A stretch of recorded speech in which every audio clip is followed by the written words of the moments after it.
Ahoy, hoy, friends. Welcome to the salon. First and foremost, welcome to Joanne. Woo! We are so thrilled to have you, Joanne, joining us in the speaker's box. It's apparently the way I decided to phrase that. Whatever this panel, Hollywood Squares minus a row is. Welcome. We are so thrilled to have you. I did not prepare you for this, but if you would like to introduce yourself to the audience, please feel free to share anything and everything you would like to. Sure. I'm Joanne. Woo.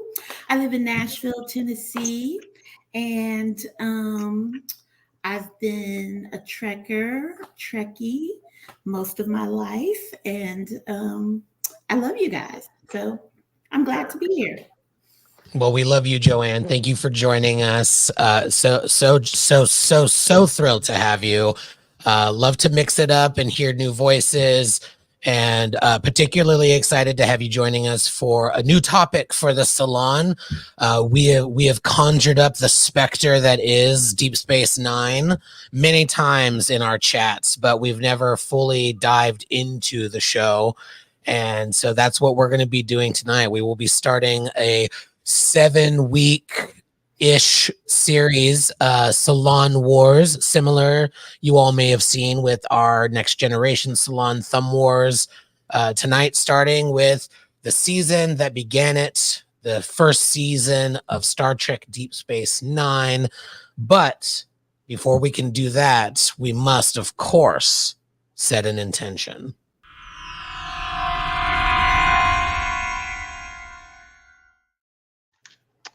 Fellow saloners, it's time to talk DS9. I'm so excited. I've rambled ad nauseum about this being my favorite series. So in honor of it being my favorite series and our first Thumb War conversation about DS9, I just thought it would be fun if we all shared our first encounter with DS9. What are our first memories of watching the pilot or the premiere, whether it was in 1993 when it started or if it was last week. Which it may have been for some. And as usual, I will go first. And it was 1993. I remember there was an article, I can't remember which crazy sci-fi magazine in the 90s that did it, but I think it was like early 92 where there were rumblings of another series and a spinoff. They were talking about 2 characters from Next Gen spinning off, because at the time I think they were still trying to get Ro to move over. And I was glued to the television just like I was when TNG premiered. So for me, it was 1993, the day that it premiered. The Monday after, there were friends in school, talking about it, and we were all rambling about our thoughts. And some thought it was too slow and too dark, and it wasn't Star Trek enough. And I thought they were all ridiculous, and got into maybe an argument or two about it, as I'm sure we will when we get into specific episodes later today with my other Star Trek friends, now that I'm all grown up. So those are my, that is my intention, and those were my first encounters with DS9.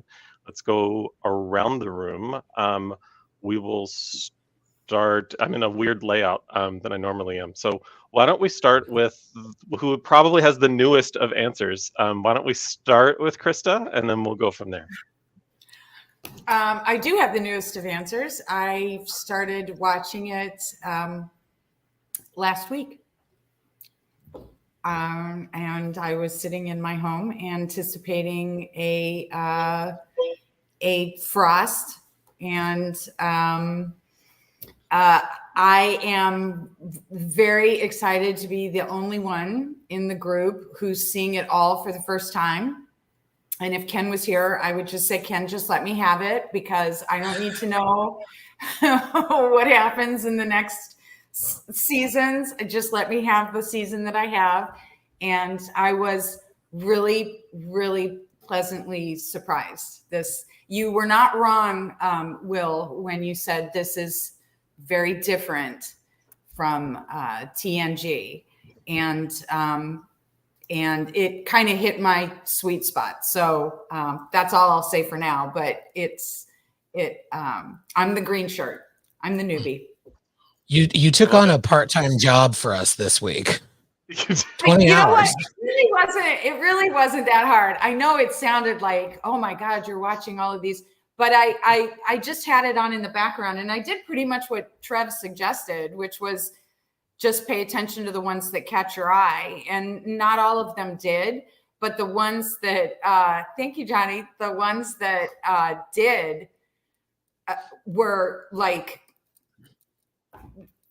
just spoke to everything that I wanted in a Star Trek show that had never, in my experience, been done before. Like they just took an entirely different direction, and it is exactly what I wanted.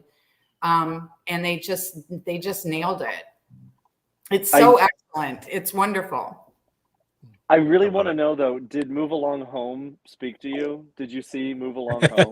I did. I watched Move Along Home, and you know, the I can't remember I wrote a little bit about it, but I can't the shaps or schlaps or shiplap. Whatever. Listen, that dude, I watched it at the same time that I was watching a video of Jennifer Coolidge accepting her award, and she goes, and I really just want to thank the mean gays. Yeah. And I thought, that dude, that's him. That's who she's thanking. And my whole city exploded.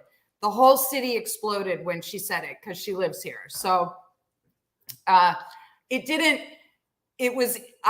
checked back when Stan, gave us our instructions and said, some we're going to talk about and some we're not. And Move Along Home was one of them. And I was like, what the fuck am I going to say about this?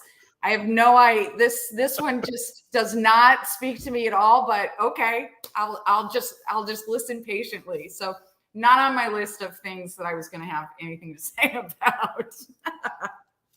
What's extra fantastic about that, Krista, is that I fully expect when you get your first Emmy that you thank all the mean gays in your life. I will. Because we're all right here. All of the mean gays. The mean gays.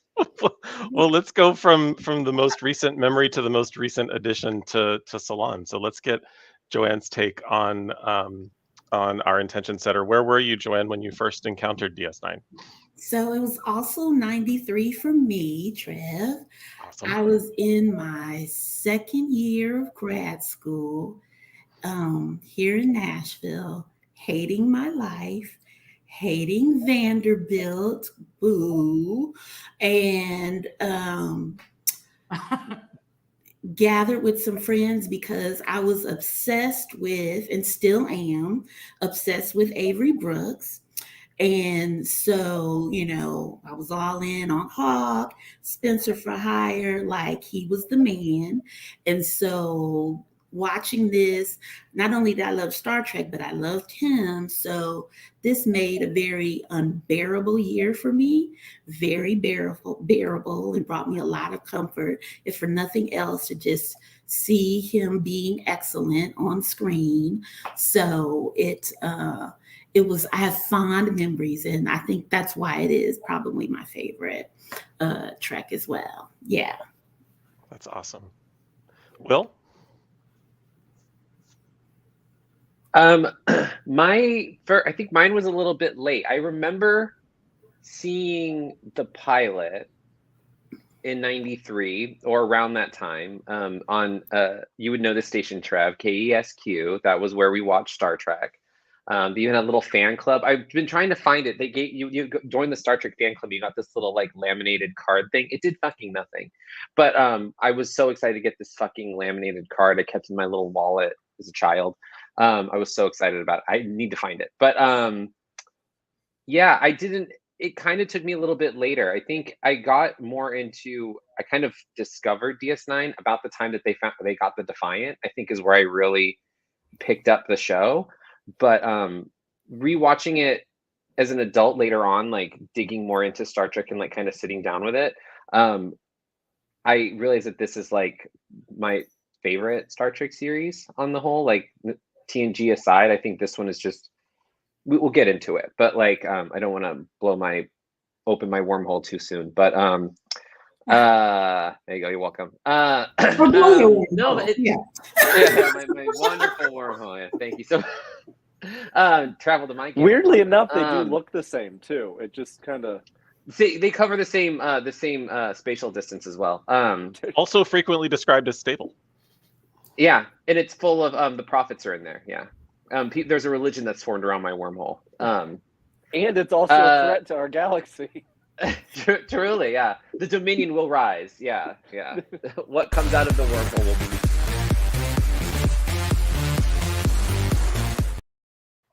It's not often that happens. 11 during minutes in, attention it's not a setting, but new I love it. record. It wasn't. It's It not a new wasn't. record. It wasn't point, the problematic gay alert, and then it got there. Like I was like, this is. We were circling the drain on that one, but we made Circling it. the wormhole. Were We're on you the event circling horizon the of my pylons? wormhole. Yes, Oh, circling God. the pylons on that one. Yeah. Lol. Yeah. Anyway, no, I was a little late to it, but I remember watching it and being like, "This is weird. Bring back the other bald guy." So I wasn't comfortable with it because I don't think I realized what it was until I got older. But yeah, that was my first experience. Come through, KSQ. Not to objectify Mr. Brooks in any way, but that scene on Cocoa Beach had me at hello. Matt, your thoughts? Well, I fully do not remember the first time. Like, I'll just be honest. I barely remember yesterday, so that's not saying much. But I was also one of those. It's all of the copious marijuana I smoke. I was one of those people that I was obsessed with Star Trek, like in the '90s, like growing up, and I'd watch all of them with my family. I'm also going to try, because going through this is also bringing up a lot with my mom, who just recently, I'm having a day of that. So I apologize to everybody watching if I just take a second. But I, like in high school and everything, I was like, I don't want to, I'm too good for that. And then in college, I was like, no, shut up. You're in love with Star Trek. It's the basis of your entire personality. And I embraced it again. And I will say my core was always that Voyager was my, Janeway was my captain, Voyager was my home. And the more I've gone back and rewatched Deep Space Nine, it is by far my most rewatched.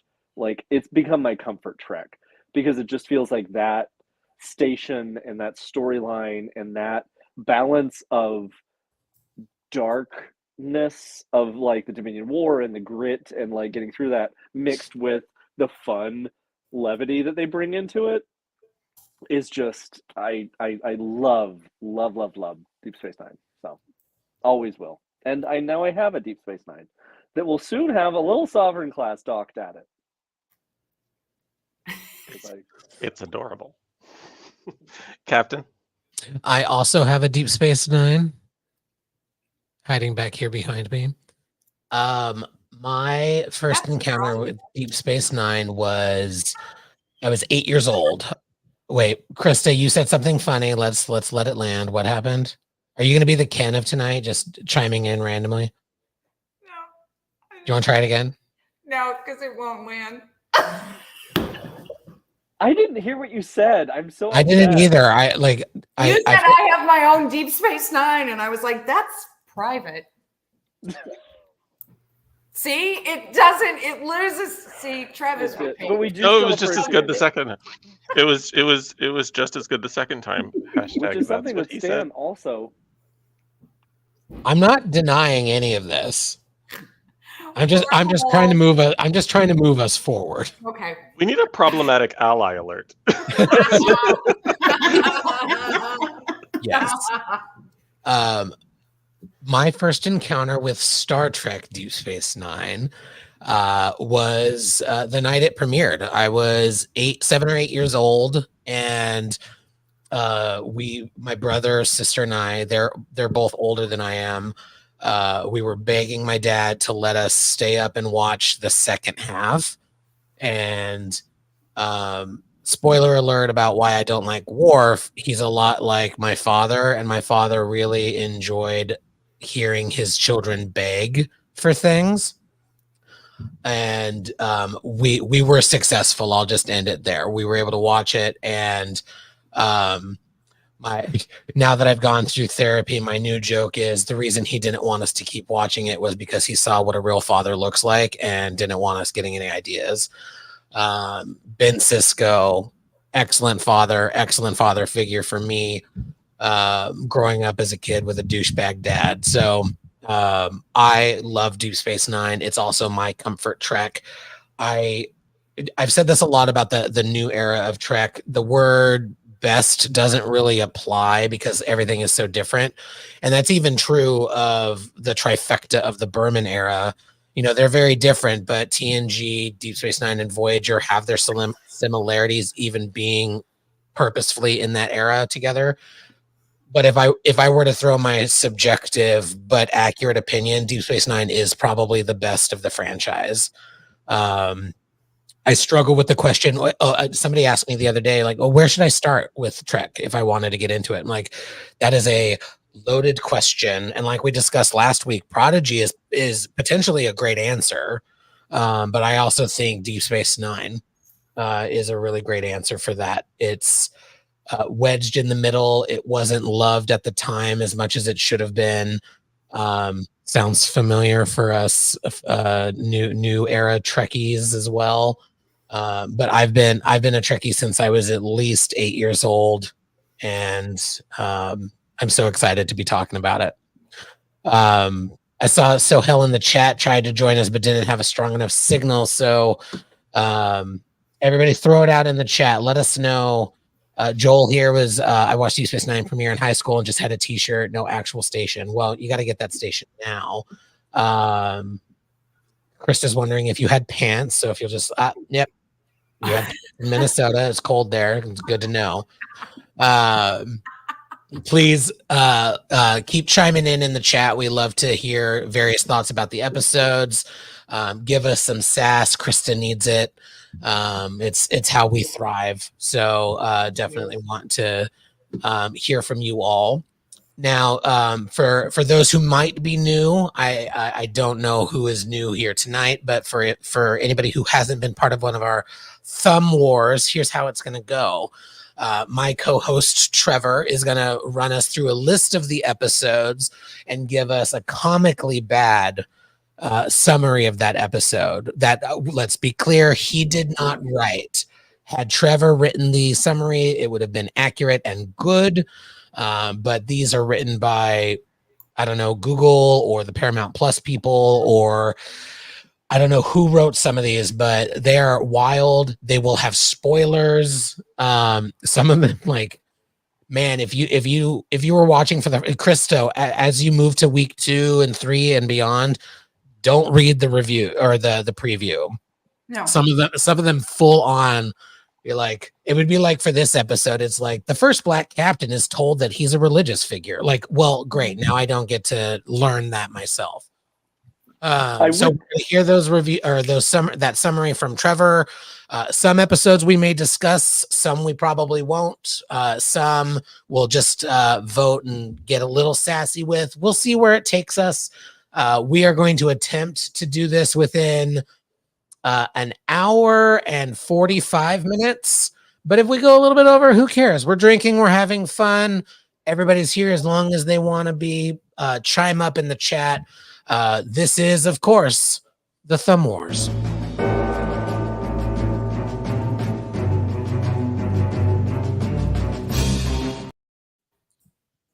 Trevor, let's get into it. Season 1, Episode 1, Emissary. It's actually broken into 2 parts in the descriptor. I'm just going to read the entire thing. But it's the first sentence is horrible. Upon arriving at his new command, Benjamin Sisko. Sorry. Upon arriving at his new command, Benjamin Sisko is quickly involved in a Bajoran prophet's quest for 8 mystical and powerful orbs. No, he's not. There's no prophet. Anyway, the Cardassians declare war. No, they don't. No, they don't. Damaging the space station during a battle. Okay, sure. And hostilities cease when Sisko returns with the missing Cardassian ship. I would also like to point out, just for everyone's edification, like, if you Google Deep Space Nine and just look at the cat, like, I didn't realize, Trev, that's you're just getting these off Google, and that's terrifying to me. It's awful because this is what Google's the most powerful search engine, and this is what you're giving it. That's what they came up with. And we would use Memory Alpha, but their summary is too long. Like, yeah, and you know, I'm on a high horse about brevity sometimes. it would take 2 hours just to read all of the intros. And so, and frankly, this has just become shtick for the salon. Like, it wouldn't be fun if we couldn't pick these apart. But so there we have it. So the first pilot episode of Star Trek at the time in 5 years, the first spin-off of a spin-off. And yeah, it actually wasn't about this at all. Although Cisco does arrive to his new command. Yes, there's a battle and an ensuing missing ship, I guess. But we get to meet, a plethora of new characters. We get to really kind of dial in on Bajoran religion, the Bajoran faith, Bajoran politics, and how their faith and their politics are very intertwined. We get to meet the person that was going to be Lieutenant Rowe and turned out to be Major Kira. And I think many of us are thankful for the addition of, most of us are thankful, I should say, for the addition of Nana Visitor as Kira Nerys. And if you're not, get the fuck out of my salon. And if you're not, the exit is that little X in the corner. There's the door, bitch. It's a giant rolling door that will just crush you on your way out. Yes. And yeah, so anyway, I'm going to stop rambling about what the episode was actually about, because you all know, because you just watched it. But my thoughts in general were that it was fantastic, and quite possibly, if a pilot is supposed to set up the characters, set up the story, and give you something intriguing and draw you in, this checked all the boxes and is quite possibly the best pilot of any Star Trek series. But that's just my humble and mildly buzzed opinion. What are yours? For this one, why don't we go in counterclockwise order just to get us started? Because I know we all probably have some thoughts on this one. So let's start with Joanne. Well, I'm glad you said it, because I was like, which way is counterclockwise? Like, what? That's why I went to get some coffee. Oh my God. So don't make me do math and shit. It's like 8:30 here, I'm usually in the bed by now. But anyway, again, by probably one of my favorite episodes of Trek all time ever. Like you, Trev, respectfully, I was all over the beach scene. Like, you look good, sir. Work. And, I appreciated just, it really did. Even though it was Trek, it took me like to another time and place, like it really felt like I was watching a movie or something. It is one of, I think, the best premieres of a Trek episode ever. Thumbs up, categorically. Me. I think we're all going to be in agreement here. I think this is having kind of revisited the shows. I think that this is really the strongest pilot. It does immediately set you up that this is not going to be Next Generation.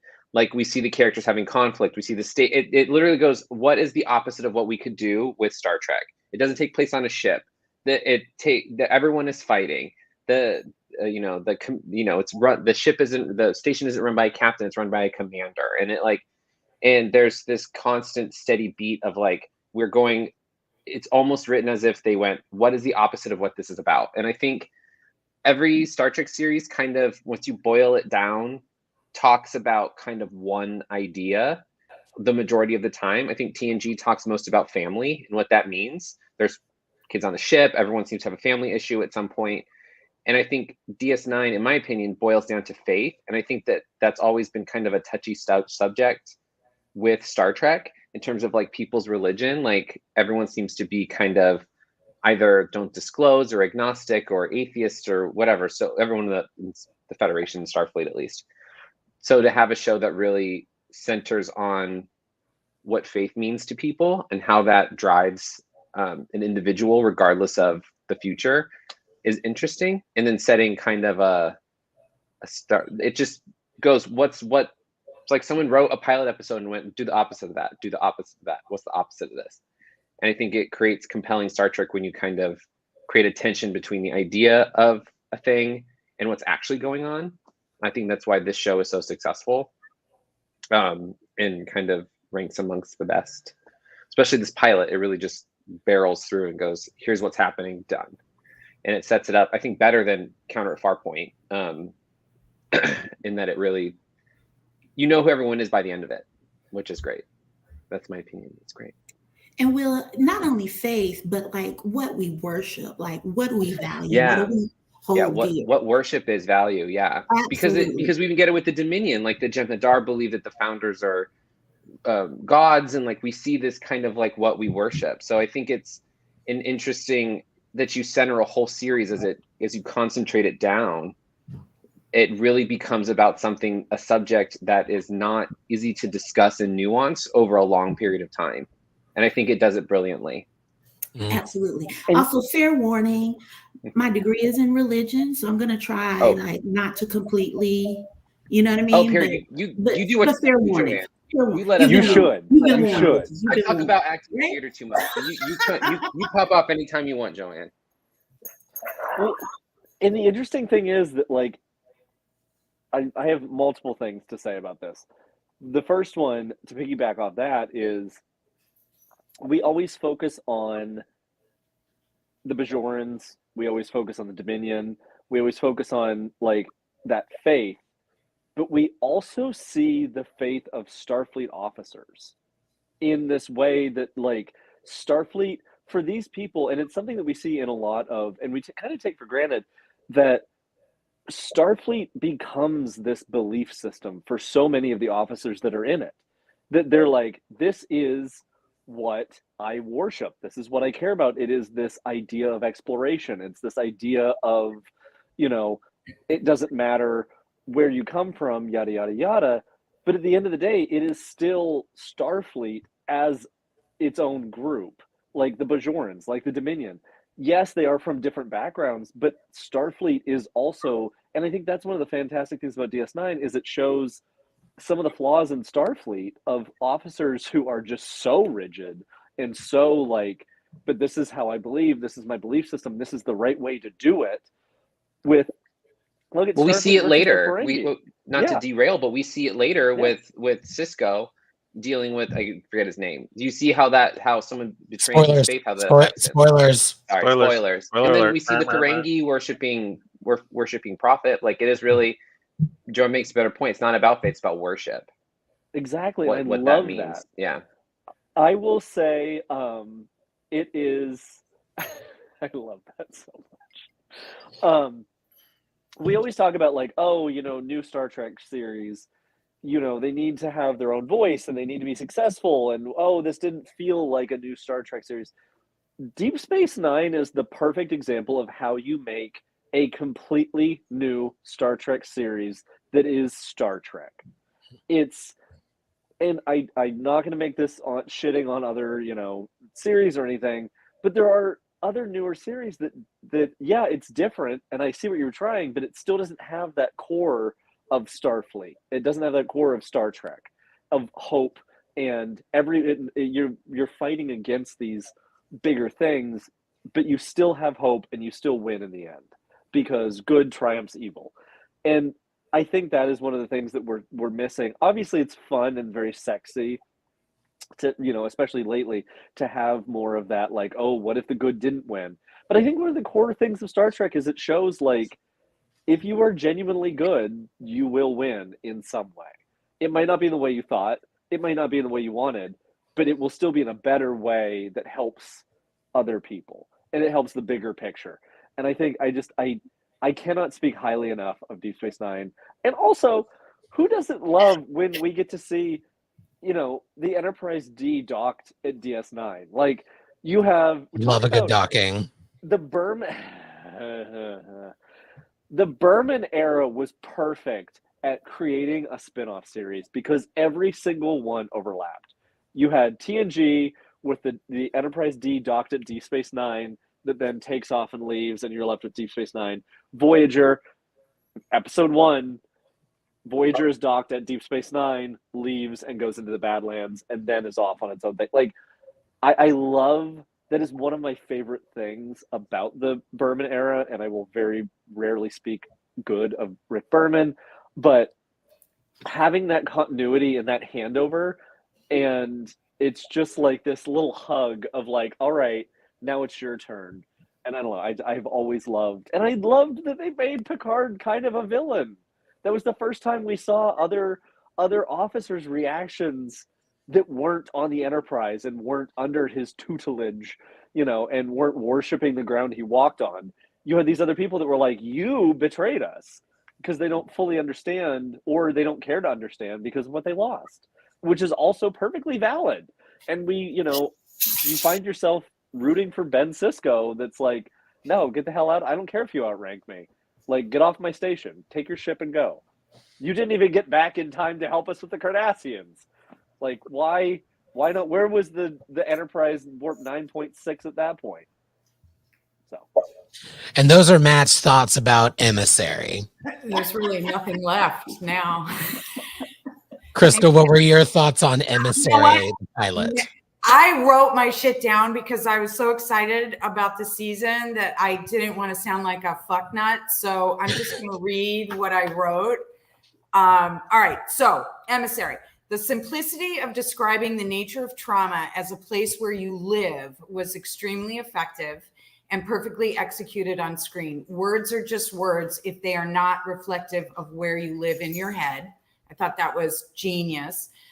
Placing a known emotionally reticent character like Picard in a room with an emotionally raw subordinate whose trauma is the defining feature of his existence at that moment was the most effective scene to illustrate DS9's intention to pursue the what happened after questions largely left unanswered in anything previously.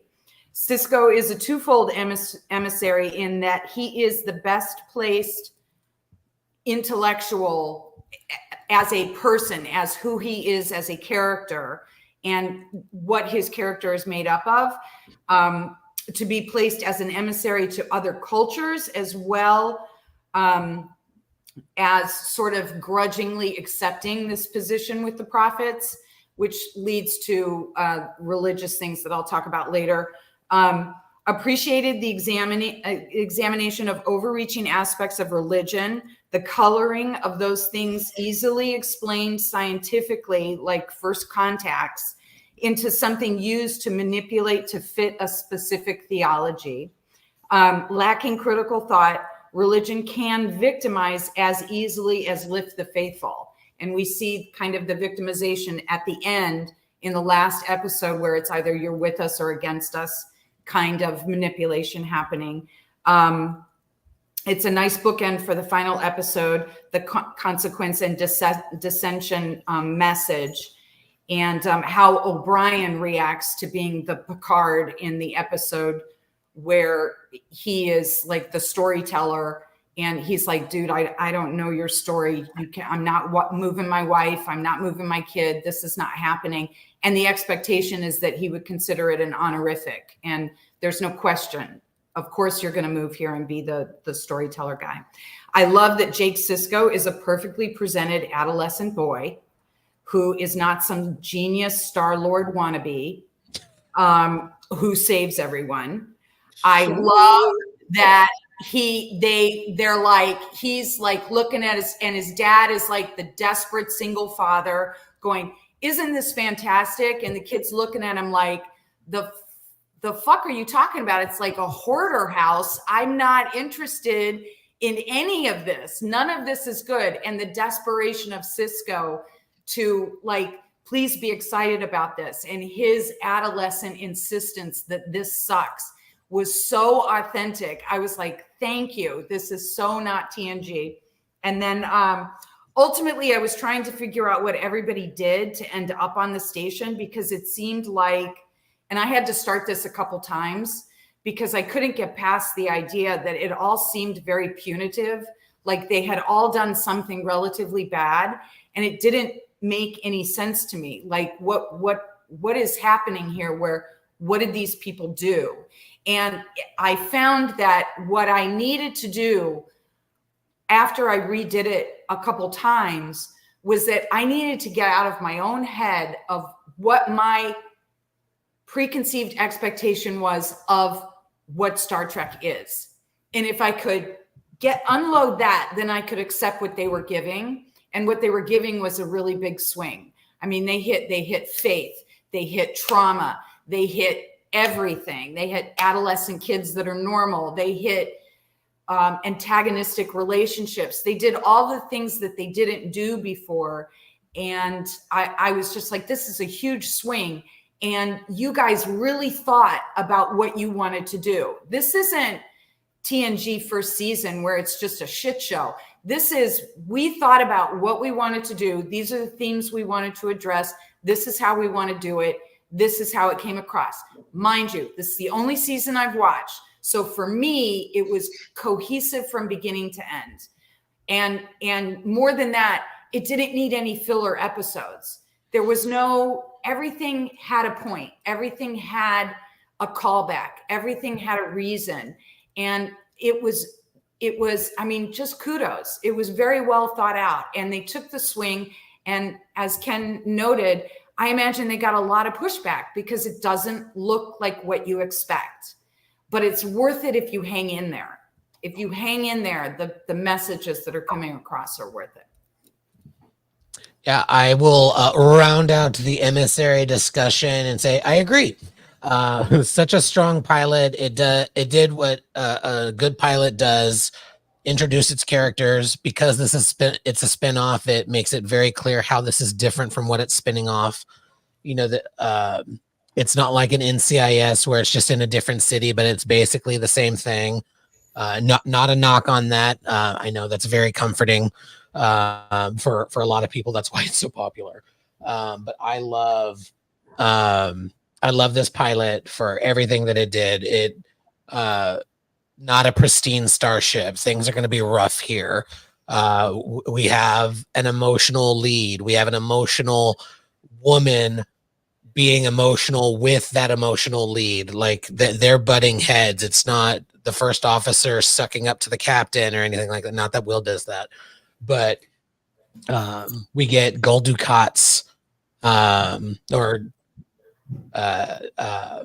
get gold ducats introduction, or kind of a reintroduction if you were thinking of him kind of like his original goal. What a villain arc that gets started. Oh God, I'm so excited for you, Krista. No spoilers, but you can spoil. I'm fine. I'm still gonna watch them. Yeah, well, all I'll say is that you're in for a really lovely villain arc. It gets introduced beautifully in this episode, and another really excellent villain arc gets introduced into this season, which is a great segue. I think we've talked enough about Emissary, so we can move forward. It sounds like that's a thumbs down for most of us, probably. Yeah, thumbs up for Emissary. Oh. Will's giving it a thumbs down. I think that's sarcasm, though, given his commentary. So I believe that is a 100% thumbs up. We're getting thumbs up in the chat as well. We're getting some sass from Ken, and Lord knows I love Ken's nonsense. Tosser alert in the chat. Episode 2. Which is technically episode 3 because they make the first. Yeah, anyway. Episode 3. Past prologue. This is probably the best single sentence descriptor of an episode, so brace yourselves. A member of the Bajoran past prologue. A member of the Bajoran Underground seeks asylum on DS9, attracting the attention of Cardassians and Klingons, and testing Kira's loyalties. It's actually not a bad description of former Konma terrorist, or potentially still Konma terrorist, Tana Los, who is at the opener of the episode being chased by Cardassians, and he requests asylum on DS9, putting everybody in a little bit of a pickle. Do we help the terrorist? Do we not help the terrorist? Is the terrorist no longer a terrorist? All sorts of fun questions. We get Lursa and B'Etor, which, if you're going to have a cameo, please make it to incredible Klingon sisters with lots of cleavage. So that was fantastic to have both of them. I mean, honestly, they're both just delicious characters. Like, I love them both. I don't care if they show up in every franchise with no explanation whatsoever, or in every series of the franchise with no explanation at all. I just like having them pop in from time to time. But yeah, we get a little bit of everything. We also get a lovely line from Sisko, go over my head again and I'll have yours on a platter. When Kira decides to speak to Cisco's commanding officer regarding his handling of the asylum situation. So, what did we think? I loved it. I don't want to take too much time on this episode, but I will say Kira Nerys is an incredible character, and I love that they started them off with agitation. Is again like a lovely arc that we get to see throughout this season and throughout the series. The only thing I didn't like about it was the way that the admiral said that Bajoran woman you have working for you interrupted a staff meeting. Oh heavens, not a staff meeting. That little piece of it could have been better, but I love seeing terrorist Nerys doing whatever she thinks is right. Love it. So it's a thumbs up for me. Also, presumably, one of the only first officers of a Starfleet installation that is not a Starfleet officer. I'm pretty sure Ben Sisko's commanding officer would know her name. And even if she didn't, that Bajoran woman is just really, it's just a bad Not line a and an great otherwise comment. Yeah. Yeah, it's an otherwise fantastic episode, but The it's shade definitely was clumsy as major. hell. The shade was It's major. also kind of important because of the what I would call kind of blind allegiance to an ideology that sort of gets deconstructed through the remainder of the season for Kira, and at least that's how I saw it. So Also, it gets a thumbs up for Garrett's flow hitting on Bashir. Y'all have to admit he was smooth. He was smooth. The gif, the hands on the I shoulders. was sort of confused because I'm like, this is like the mall that I hung out when I was a teenager. We got a food court. There's like a tailor. Like, this is the strangest fucking collection, and of course it's not a starship, so they just went full Fast Times at Ridgemont High Mall, and I was just like, this is just the oddest thing. Like, okay, I'll go with it, but wow, different. Joanne, and obviously Krista, you have not seen, I'm assuming you haven't seen What We Left Behind, the documentary on DS9. No. But Joanne, you have? Yes. I just saw this clip on TikTok. It popped up where they're asking. It's Ira Stephen Bear talking to Andy Robinson, and he said when Garrick first met Bashir, like, was he just using him to get information? Like, did he want to like befriend him and everything? And without hesitation, he just goes, well, at first it was very clear that he just wanted to have sex with him. And it's like there was he played that character in the entire thing. And I love that the entire cast is now on board with how gay and queer this entire series is. Oh, they you have Yeah, well, Bashir was into it. You can fight me if you want. Bashir was into it. And they all have said in multiple different conventions, like that's how they played the characters, that they were in this flirtation, that there was this underlying sexual tension, that what if, what will they, what won't they? Kira and Dax, there's been multiple people, and they have even said, like, yeah, they probably dated behind the scenes. I stick to this, that I've always said that if I could ask the whole DS9 panel one thing, it would be a question to Nana and Terry to say, there's a lot of things that we have never seen on camera in Star Trek. Obviously, a lot of birthdays and celebrations that don't need shown. My question is, how long did Kira and Dax date before they decided to just be friends? Like, and I really just want to get their reaction on that. That's secondary. I'm sorry I interrupted. I get so excited, and I was hoping that you had seen that, Joanne. That's probably a season 2 or 3 conversation, but we'll definitely be getting into it. So thumbs on this episode. Another thumbs up. All right, Trevor, take us to episode 4. We're gonna call it 4. We're off to a strong start. So episode 4, Babel or Babel, depending, multiple people say it differently. A virus that causes its victims to speak in gibberish breaks out on DS9, and Sisko assigns Kira the job of finding an antidote. That's not exactly what he assigns her to do, but okay, sure. An antidote is sought to this virus that is released. Turns out to be what Kira assumes is of Cardassian origin, and it actually turns out that the Bajoran resistance planted the virus in the replicator system of DS9, and it never the bomb never went off, and so now it's affecting our new Starfleet Bajoran crew. And yes, it renders them unable to communicate verbally or in writing, as they all become aphasic. And what are our thoughts?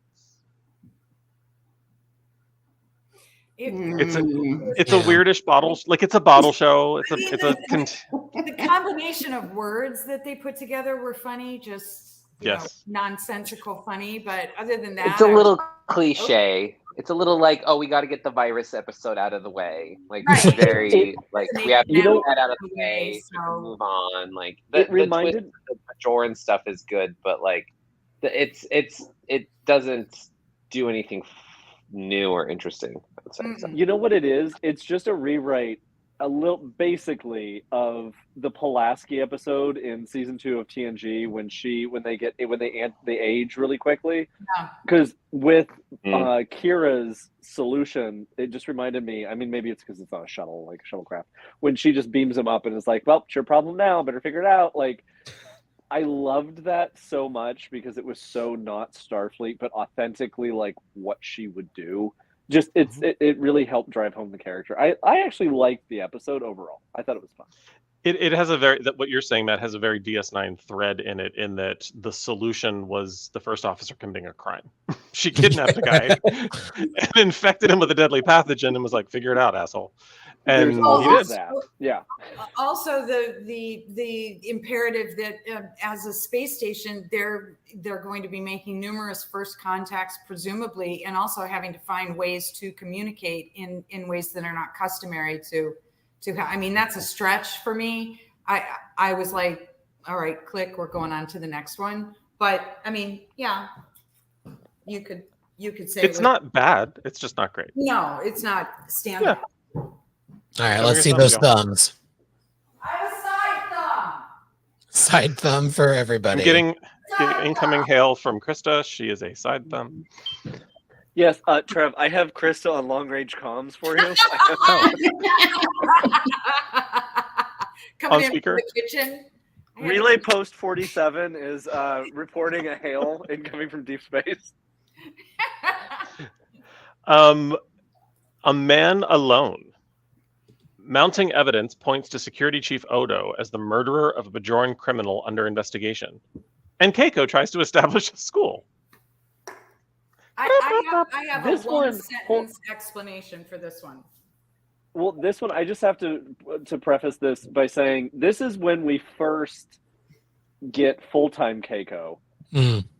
And it wasn't just, TNG, she's just popping around having a baby and 10 forward. Which Keiko still goes down as one of my favorite characters. That's a very strong thing to say. I love her. She's great. But it's a red flag if somebody doesn't like Keiko. Fully agreed. It is fully agreed, red flag. But I will have to say, this episode does not paint her in a great light. But I didn't love them making her a teacher. Like, why didn't they give her a garden? Well, there's that, and I actually just watched this the other night. When she's talking to O'Brien and he's like, "I'll transfer, I'll do whatever you want. Like, I'm sorry, I brought us out here. I made a mistake. I get it." And she's just like, and just like, it's a little bit much. But I was going back and watching it and was thinking back, like, if Jared got a state job in, like, I'm trying not to ostracize anyone in any states watching. Just say this, Florida. like, It's fine. Florida. Or no, at least there's something to do there. I was thinking like like Montana, where we just had a small Republican town. Like, I might be just as bitchy, and then grow to like it. So Montana's beautiful. Character growth. Oh, it's gorgeous, but I can't imagine living there in the small cities. Yeah. The issue with Keiko in this episode that you're describing, Matt, is that it is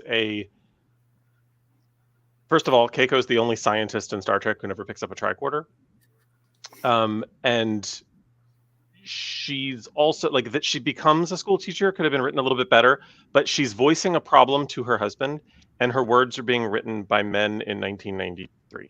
1992. Mhm. So it's coming out as cishet 90s men trying to write a woman's voice, and it's coming out whiny. I And feel it's you. not. Maggie. I feel Yeah. you. You're It's you're very out of character, I think, for It's her. very you out of know? character. They took a beautiful tropical fish and made her a harpy. So I described it as Keiko realizes while dining at the local food court that her profession is superfluous after moving into the hoarder house and voices some objections prior to opening a school for wayward boys. That I pretty love much your notes. describes I want everybody to write things down from now on. But I will say to Matt, as a married person who's I understood very quickly in the society that we live in. There is always a struggle as to whose profession is the directing profession. And I have lived in some really shitty places that I have not enjoyed, but I have done so because somebody has taken a job and I have had to figure out what to do. And oftentimes it's doing something that you're making out of whole cloth. You're just inventing it and doing it because there isn't anything in your wheelhouse available. And so for me, I was like, God, they made her a harpy, but I understand what she's saying. And she's really, I think the objection is that it's Keiko and she's a sweet unicorn tropical fish. And nobody was like, she doesn't get angry. She's wonderful and very skilled, but nobody had a problem with Jake kind of going, this is bullshit. I don't. So it is very much what Trev said. This is female objections being written by men believing they understand the nature of female objections. And the objection on the table here didn't have anything to do with what she said. The objection is, I am invalidated by your superior profession. And that, I was like, okay, now we're into a whole nother area of shit they never cover. And I'm down, thumbs up. We also have in this episode the murder of one's own clone, which was a very convoluted and confusing story. I enjoy the story of this episode. Like it has some nice, it adds some layers for Odo in terms of, I think this is the first time we find out he actually used to work for the Cardassian government. And we didn't necessarily know that leading up to this. Well, he morphs into things, glasses and gives us more shape shifting of him, and certainly gives us DS9's take on, that sort of everyone grabbing a pitchfork and storming the castle. But the science behind it is all weird. Like you're scanning this blob and you don't know that it's the clone of a Bajoran man. Like, why not? That starts to fall apart and very quickly. And Dax is like, I think I know what it is, when it's a giant person-sized blob. Like, really, does that tricorder tell you that it has Bajoran DNA and it identifies it as the guy that was murdered? Like, it just doesn't. It's weird. And let's also point out that it did say that like Odo's DNA was left on and then later on in the seasons we always talk about nitpicking the new Trek. Let's also point out yes, they were like, DS9 is not immune. No, my DNA was all over that. He doesn't have DNA. They established that later on, that his morphogenic what is it? The morphogenic matrix. Yes. Matrix. That is what. Yeah. Matrix. It's his matrix. His matrix is exposed. Matrix. And then they Yeah. So anyway, what are our thumbs on A Man Alone? Because I thought it was kind of okay and weird all at the same time. We've got some downs. We've got Fun some idea. sidewayses. Fun idea of an episode. Interesting ideas, but really, I think beyond the writing capability, overrode it. All right, not mad about it. We're on to. This may be divisive. It may not. Captive Pursuit. Through a new friendship with a bizarre alien. Rude. Nice. O'Brien and the rest of the officers of Deep Space Nine learn that other beings do not respect life as much as they do. The xenophobic writer of these episode synopses. Jesus. So while y'all figure this shit out, I'm going to pour another drink. Wow. I love Miles Edward O'Brien. I love that. I love seeing. I love a good morality tale. You know, it like Miles is like, no, this is wrong. I'm going to help him, even though he was ordered not to. Yeah, I don't have much to say about this episode. It's probably more of a thumbs sideways for me because it doesn't really stand out. But it is I think it is actually a better episode than I remember. My one big thing I want to say about this that I always remember, because I want to plant this seed early, is O'Brien's entire perspective on life is, I only care about fixing and doing engineering. I already have a belief system. I'm not reevaluating that. I'm doing what I think is right. That's it. Like, besides, like, there's a couple episodes where he does have obviously character growth and everything, but there's this one, like, there's this continuing thread of him going, I don't really care what you're telling me to do. Like, that's too much thought to justify that. I'm just gonna do what I think is right. Like, I feel like he's probably the most consistent character on the show. By far. There's definitely growth, but he's more consistent than anybody else.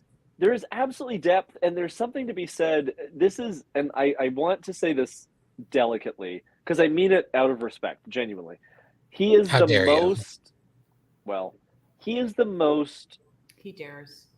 small town straight guy mentality in the best way possible. It's this, in like, a I not don't problematic way. Yes, exactly. Like, he just doesn't want to think about the ins and outs of morality every single day, like every other Starfleet paint officer his seems nails. to want to. He wouldn't want What? to. He wouldn't like it, but he would paint his nails. He Well, would he paint has his. to He do would it. let Molly paint his nails. Yes, He would let Molly paint his nails and be like, "Yeah, I don't like. I couldn't get it off. I don't like. It's what's it matter? Like, I don't know. There's just something so endearing, and I joke around so often. I'm going down a rabbit hole, and I'm sorry. But I joke around so often about, like, oh, you know, Jared and I are Worf and Dax because that's a very good parallel. But in reality, Jared and I are O'Brien and Keiko. Like, the dogs are our children, and it's just, there's something about it that is just so endearing to me. Anyway, I love seeing his character throughout the whole series. Miles O'Brien was a Union man. For my entry of thought about it too deeply and too much, I give you this. Present this. The statement, I am Tosk. See, I loved this episode. Suggests the nothingness of his own individual identity and his value reduced to providing a superlative hunt ending in a great death. The fact that his species becomes invisible simply confirms their inherent value is not visible. The appropriation of a culture in service to another, only to have it repackaged as the only way in which the subordinate culture can achieve value, examines shades of slavery in that given names and ancestral practice or culture and identities were erased in favor of renaming slaves using plantation owners' last name, indigenous native tribes forced to assume Christian names and religion, the Americanization of names for those immigrating through Ellis Island. Most importantly, it mirrors the practice of dead naming and transgender discrimination today. So do not miss this episode. That's it. Feel guilty. And that Feel was guilty the because you were going to side finger it. You Mic were gonna drop, finger it motherfuckers. on the side. I'll tell you, it's one of my Definitely favorite. how I would talk about it too. It's honestly one of my favorites from season one, if for no other reason than the ridiculous rule that I mean, I agree that, like, civilians shouldn't run around with weapons on the promenade, but the fact that when a riot breaks out, they're like, shit, where are the phasers? Right. Is kind of funny and makes Odo's carte blanche rulings and rules kind of ridiculous. But anywho, So show me your wait, thumbs. Trev. Oh wait, what? Wait, I've Trev, been are you convinced. saying that if someone had a weapon, they would have been able to stop him? If they had all been able Oh, to Lord. conceal carry a weapon, they would have. A good guy would have stopped the bad A guy. good guy with a gun would have. I Yeah. will. Would have stopped. I will bring up what Kate Mulgrew brought up on a very poignant episode. Do it There in her weren't many. voice. Do it in her But voice. I can't do Kate's voice, but she did mention in an episode of Politically Incorrect back in the 90s, she mentioned somebody called her out on her pro gun control stance, and they called her out for being on a show where she runs around armed all of the time, and she said, if guns could only stun people, I might have a different opinion. Yeah. Oh, So- yeah. Ooh. I do like that a lot. So Snap. yeah. Kate Mulgrew with the If bump. guns could only stun, I might have another opinion. We could land the ship. Thumbs Land for the Captain ship. Pursuit. There's coffee in that nebula. It's thumbs up. You better thumbs up this show. This one. This one is. We're all afraid not to. This one. Yeah. All right. God, I will get really fucking pissed off with you. Electioneering over here. Well, I Good just news. really appreciate. Krista looks like you're at a news desk every Yes. time you straighten the face. Yeah, give us a news anchor voice with your next note.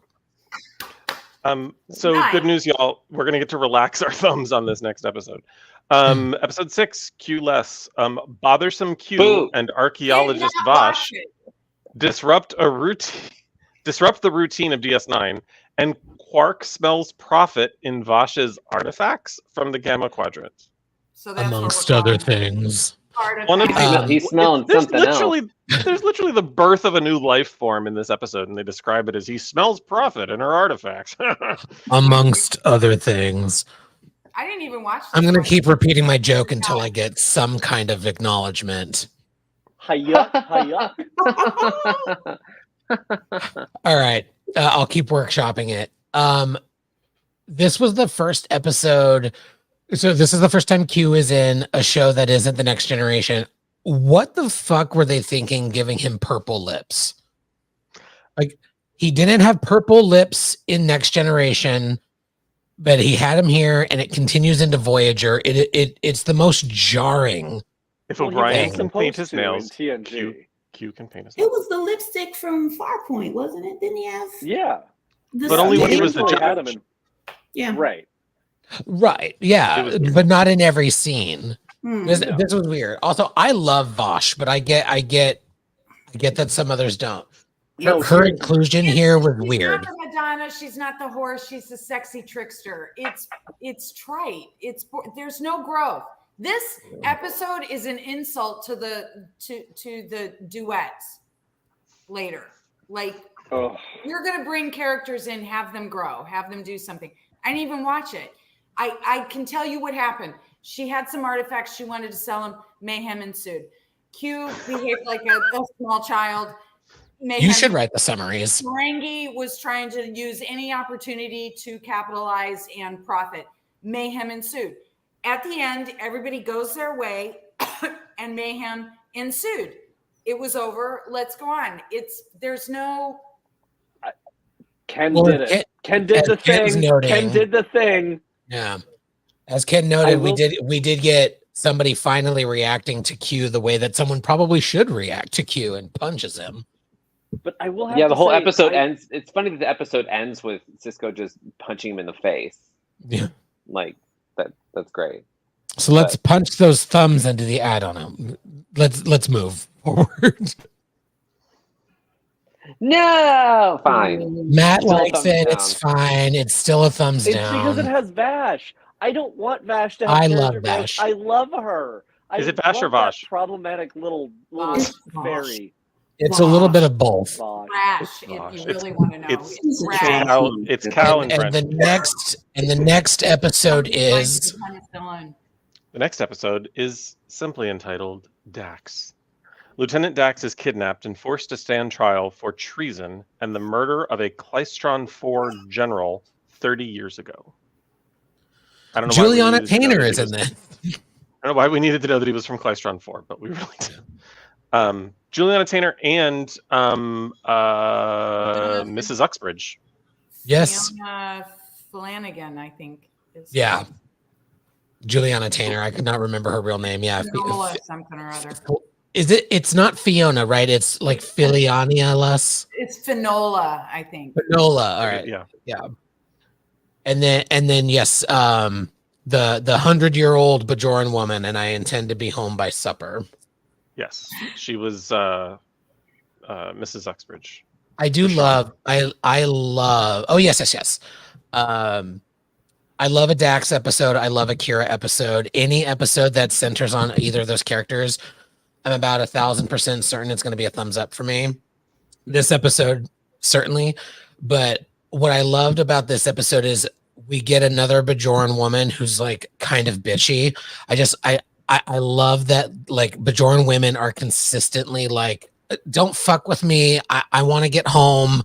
Like, let's just get through this. I'm tired and I'm not here for your bullshit.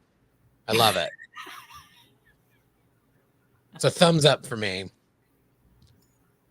I'm a big fan, and I kind of like the twist at the end. I like that they explained more about the trills, that the whole symbiotic, in contrast to captive pursuits. These are people equally meeting equally. Everybody has agency, and it's agreed upon. And it sort of explains some questions that I had regarding the host. Like, how does this work? I believe at this point that Riker is aware of what he did, that is a memory that he retains. And the 93 hours was interesting. Like, after 93 hours, they can't exist externally from one another. So I liked the species building, if you will.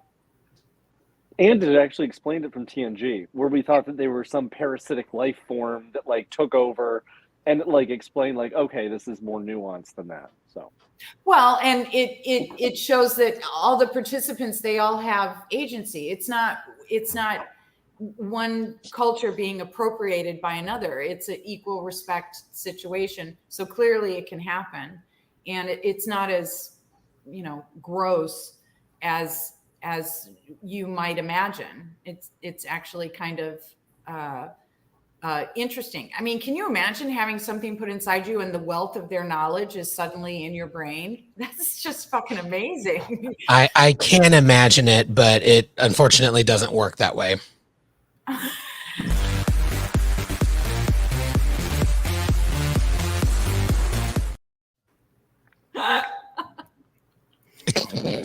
this is my resignation. I'm leaving. Will's face is worth it. Worth it. Oh, I just laid that right out there. What? You really did. I did. Yeah, just did. like Stan. Awful. Just laid He there. lays it out there, just like he's known to Waiting. do that. He's known to just lay it out there. You know what? I am here to help you guys. You fuckers. No one had to search for his wormhole. They just found it. It was already there. And in other news, Celestial Temple. Yeah. Celestial Temple was my nickname in college. Anyway, Joanne, you were about Mama, to say that's not something. a I'm celestial sorry. temple. That's a haunted house. What are you Joanne, talking about? you gotta barge in here. Oh, God. That is rude, but I accept it. What's the you're Just not like all DS9. the You're the other Cardassian station that's like turned on the one side. I'm Those are- Terok Nor. Oh, Yeah, Or no, Impok Nor. Impok Nor. Empok Nor. spoiler alert. Spoiler alert for sorry. Krista. The Cardassians have more than one station. Sorry. You've ruined the whole show. Okay. I really want that spoiler. By the way, their infrastructure not that bad. Wait, what's going on with your microphone situation? Matt, fix yourself. You need to put your other earpiece back You in. need to address your Is it- infrastructure. Is it not working? Jesus You got Christ. quiet. Don't steal that. Did you turn on Bitch, that or consider that something? fucking stolen. You In need other to fix your news. infrastructure. You need to fix your infrastructure. Address your infrastructure so that when we insert, you can get It's time. Let's move forward, please. Wait, does this Okay. sound better? Is this better? Yes. Yes. Yeah. Yeah. Wait. Unfortunately- Hang on. I keep interrupting Joanne. You were about to say something. I want to make sure we're not speaking over you as much as we speak over each other all the time. Oh no, it was fine. I don't remember what I was going to say. Although this episode gets a thumbs up, if for the reason it helps us understand that our secrets can kill us, right? Because if she'd have just talked to her son, if he'd have been willing to hear, this whole phenomenon wouldn't have gone down, right? But Should we go around real quick and everybody share something they've never told anyone? Sure, let's start with you, Stan. Let's start No. with you, Stan. I- Something about produce. You know, a lot of assumptions are being made off of one offhand joke that I made. I And the am an- thinking about buying a vibrator that has 3 vibrating points. Yeah, there you go. Let's just sit with that Talk- for a minute. Talk about a Chris triple is going threat. to. Sit with that for a while, and you know what? Edit it out. No, this goes back to our Twitter space days when Stan used to say, "Sit on it for a minute." It was not on purpose. It's a Freudian slip. Damn it.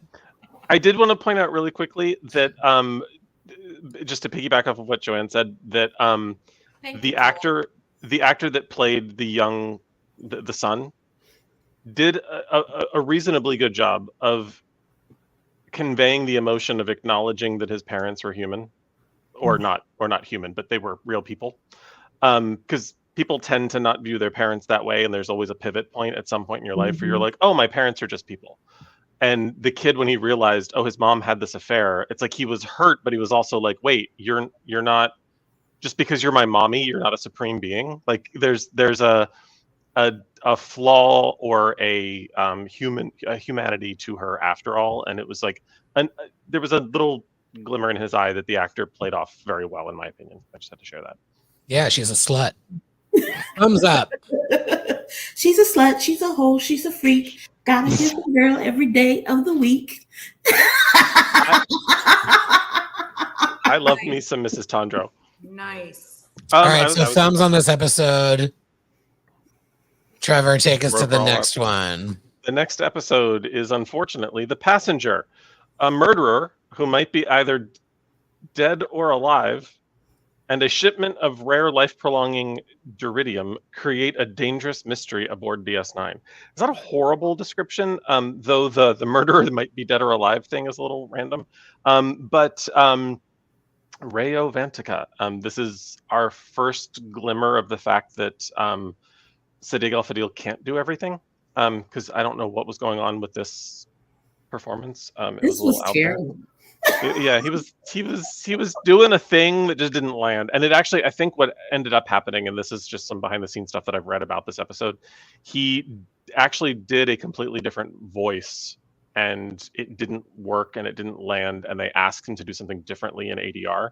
But because he had paced himself so unusually that when he altered the voice to make a different performance, he had to slow himself down to match his mouth movements, and it just didn't work. So I would say that maybe what happened the first time would have been better than what was ADR'd in, and maybe it's You don't know I don't Vantica. know. But we've got basically the obsessed investigator who wants to get Vantica and who thinks Vantica is everyone and Vantica is everywhere. And it turns out she was right, which is kind of awesome. That the paranoid Believe lady, women, yeah. yeah, just because you're paranoid doesn't mean that everyone's not out to get you. Yeah, some weird choices by Sadiq, but we love him anyway. Thoughts, feelings?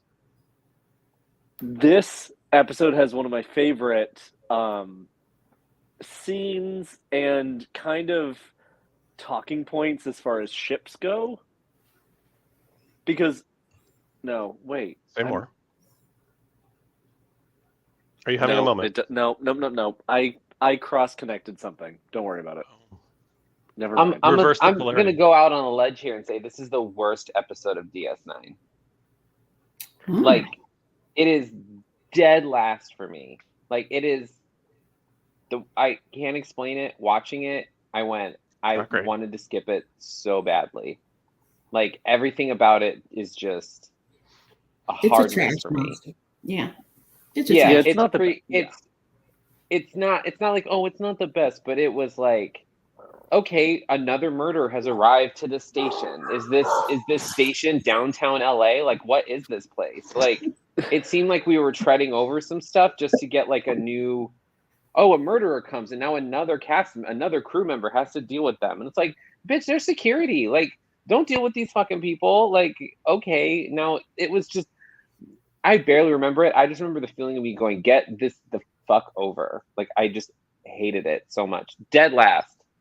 No matter what episode we come up against, we know this series does not have a code of honor moment, but this episode, in terms of like writing, everything, dead last.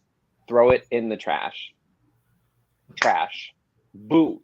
Boot, boot, boot, boot. If we could do more than a thumbs down, if there was a way to do like a thumbs down, but like a toilet emoji and like fire comes out of it and takes the episode with it, I wish I could do that. I loathed this episode from start Can to we finish. do that in Hated it. post? Can we fix that? Yeah, in do post? that for me, Stanley. Wow. Yeah. Yeah, I'll just send learn this over how to to do that. ILM. Thank you. Yeah, Kiakan, I love this episode. Absolutely adored it. No, hated it. Boot. Thumbs for this episode. I don't really remember it, so I'll go with thumbs down with you. Well, if this was the worst episode of Deep Space Nine, the next one is the best episode of Deep Space Nine. It would say all hands brace for impact episode. I'm literally lost on this with y'all. Move along home. Is there some A strange game introduced to the space station by a race from the Gamma Quadrant tests Quark's ethics and the senior officer's resourcefulness. So I don't actually think this is the best episode of Deep Space Nine. I want to be very clear. This is a one is very number 2 in my book. This is bad. I don't think it's a bad episode. I think it's a very silly episode that was executed a little wonky. Like, it's like, forgive me, Ken. This is very TOS. This episode is very TOS coded. And I oddly enough, given that, I enjoy it for the camp, but it's not a good episode, but it's not a bad episode. It's like the camp makes me want to give it a thumbs up, but I'll probably give it a sideways. It verges on like so bad it's good. Like, I love trash, I love garbage, but like, yeah, that's why this is number 2, because it's only saved because it's like, it's almost like if an alien made a Star Trek episode. Like, it's very weird, but it's like almost so bad it's good again, which I love. But the thing is, like, I also love games. I love games. it's and that's the best part of it, is that there's so many.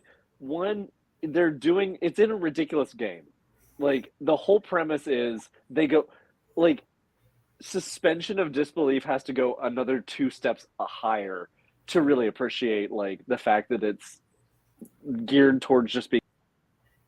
Also, the fact, it's What a happened? reshuffle. The universe ruled against you, Matt. Said, Oh, shut they- up. Apparently. not today, Matt. Did we go through a wormhole? Not today, Matt. The prophets have They said, spoken. oh, you're not We're back down to the. you're not giving this first one a round. thumbs up. Oh. What happened to you? That was confusing. And Yeah, Matt was moved by a glitch, and then I was just trying to move people, and we're just mixing it up. Don't worry about it. Keep going. no, but I also love that, like, Odo and Quark were doing all that, and then they ended up really not doing anything. Like, they ended up getting out of it.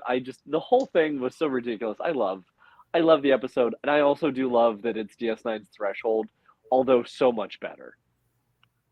I like the idea of testing the ethics of a Ferengi. Like, why? So test what? What are you testing?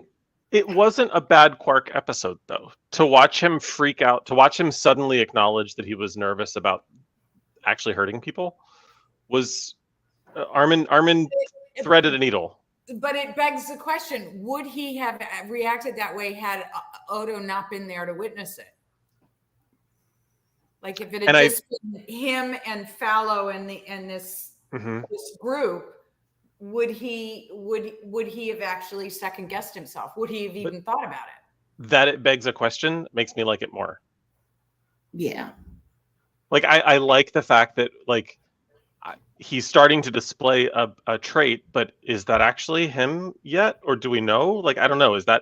Is that something that he would be concerned about, or is he only concerned because of Odo? The fact that it's even a question is so not Star Trek, because Star Trek tells us that all of our characters would be concerned about any life form, even if it was a grain of sand that learned to talk. Like it doesn't matter. It's alive, and we're concerned about it. The fact that we're like, did Quark actually give a shit? Is fun for me, because I'm like, he started to display that he was, but is it just purely selfish, or does he actually care? That's kind of, I don't know. I kind of dig it. It took me a while to figure out what the point was. Like, was it Quark? Was it ultimately? I liked what was his name? Fallow. I liked the character, and I liked the guy that played it. And I'm 3/4 of the way convinced that that's who Andy Cohen sort of patterns himself after. It's like he's very. He's kind of insufferable, but you can't stop watching him. Andy Cohen patterns himself off of cocaine. That's what he patterns himself off of. I don't ever have a need to see like Cisco this just in. No more need of seeing Cisco skipping and singing hopscotch rhymes. Like I don't. But I will say, Tex Trek does have a good point, though. It Yes. is lovely to see him as a father figure who's like, you know what? I raised a kid. I'm a Starfleet officer. I don't know what the hell is going to happen tomorrow. And he's just like, okay, I guess I'm doing hopscotch today. And I guess that's what's going to get us through this. There's something so freeing about him just being like, you know what, Kira, just do it. Welcome to Starfleet. It's all fucking weird from here. Like, you see kind of like the work ethic of, and again, sort of back to the values and the work ethic, how they all problem solve, what they believe in, what triggers them, how they place friendship. Kind of Jack's telling them, well, I would leave you if you were hurt. And Cisco's like, well, I'm glad you're not me, right? Bashir just kind of tripping out. I mean, you really see kind of how the dynamic of this crew. And I think it becomes kind of like this little story of, here's how we work together, and here's how we're going to play, how these roles are going to play out, I think, for the rest of the series. But I also think it was a flex, with Cisco kind of like, well, y'all can't sing, but I'm going to sing. So, he went up a whole, key, sang in his natural. that was fantastic. Yeah. Oh, it was so good. It was a really cool glimpse into like, that wasn't Ben Cisco. That was Avery Brooks. That was absolutely Avery Brooks. It doesn't happen often, but every once in a while, Avery's just like, fuck it, you're going to see the real me.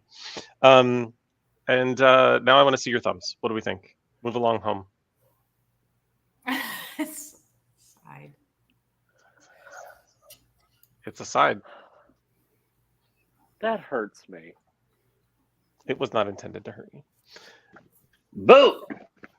No twinks were intended to be harmed in the creation of this review. I'm over 30. They still haven't been. Episode 10, The Negus. The revered head of the Ferengi business empire pays a visit to DS9, making a nervous Quark suspicious of his leader's sudden interest. It's actually not an awful description. It doesn't really give you much to go on, but it's accurate-ish. Suspicious. But it does start to give us something that will be a recurring theme at least once a season in DS9, which is the Ferengi episode. There's going to be one. Sometimes it's going to be fantastic. Sometimes not so much. And sometimes we're going to get there. Yes, it's inconceivable. Inconceivable. I want to like this one more than I do. It's probably a thumbs sideways for me because it's not a bad episode. It's just like, yeah, Zek is kind of annoying, and that gets cute later on. It's not cute in this episode. And also, minor spoiler that won't actually matter. We will never see his son again. This is the Negus's Alexander. I liked it Like- for one thing and one thing only. When he says, you don't grab power, you accumulate it quietly without anyone noticing. That against the backdrop of Jake teaching Nog to read. That is quiet accumulation of power. Oh, that's right. That was this one. Yeah. So for me, that made the episode. For me, it was an alternative. It was an alternative display of the same thing without the commercial profiteering or the blatant self-interest. It was actually Nog gaining power without really realizing, very quietly. I forgot that was in this episode. Mm-hmm. It's a beautiful moment of friendship, and I love when we get those in Star Trek. Deep Space Nine does it best. Yeah. I think, again, not I will not spoil it, but a great arc ahead of us that we keep seeing in all of these characters, including Nog. Somebody had a meme of like, the thing I love about Star Trek is it was like, what if we give a side character, and then that character is going to have more growth than most characters in all of Star Trek? Like, yeah. It's one of my favorite things about DS9 is because everybody criticized it initially because it was stationary, but that it was stationary meant people could keep visiting. Yeah. And the secondary characters are going to become so nuanced and so plentiful that Krista, you're going to fall in love with many. You're going to fall in love with characters you haven't even met yet. Yeah, it's less reliance on pew pew pew and more focus on emotional. Well, okay, don't say that yet. Wait until the later. No, season. and I understand because Worf is coming. So There's pew Worf pew to is come. coming, and I he's will not also bringing say it. it's There's not- also some that's not Worf's fault, but Well, It does yes. again, have a lot of this pew, is pew, just pew. my that is a core. my first takeaway for the first season. It will undoubtedly change for the second season, is my guess. And actually, spoiler alert, this just in.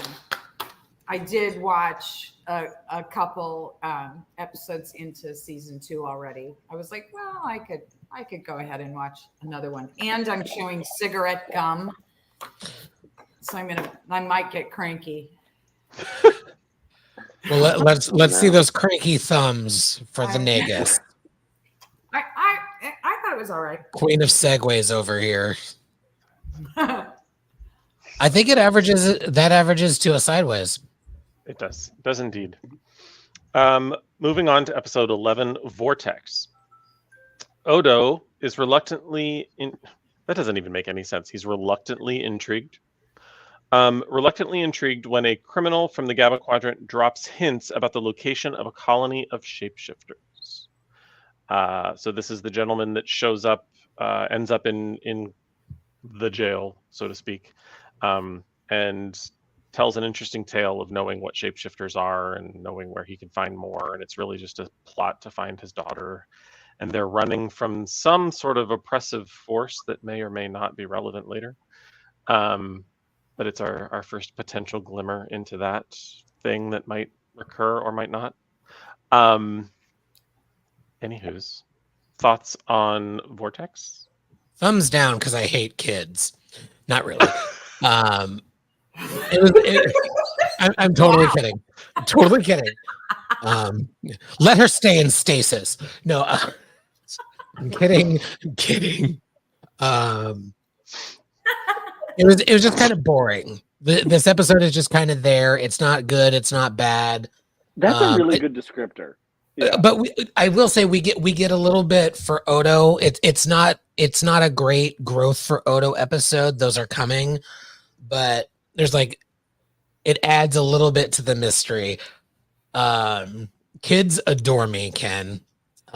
Your sass is appreciated and inaccurate as always. Krista has her hand raised. I have a statement. I like the before we continue, the gentle lady of New Orleans has a statement to read. I'm reclaiming my time. My statement is as follows, gentle people. I liked the dialogue. In my species, we are not just twin brothers. Together, we are a self and two halves of one being. I am incomplete now, as it relates to Odo and having to go back to the Great Link and him being sort of lost, without a home, lonely. It spoke to me in that way, and it also again butts up against that idea of individuality within a community. Are you an individual? That's it. That's all now for the weather.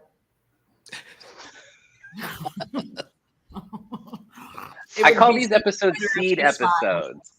If she This smiled. is a seed episode. It's like last episode's kind of a seed episode because it sets up the Ferengi a little bit. This episode kind of hints at stuff that's going on with Odo. So they're kind of like tiptoeing their way into the long form storytelling that they kind of get with this series. So it's a sideways, but it's like, oh, we get a little more about Odo. It's not interesting, but we get a little bit about Odo. It's like, you know, it's like, okay, cool.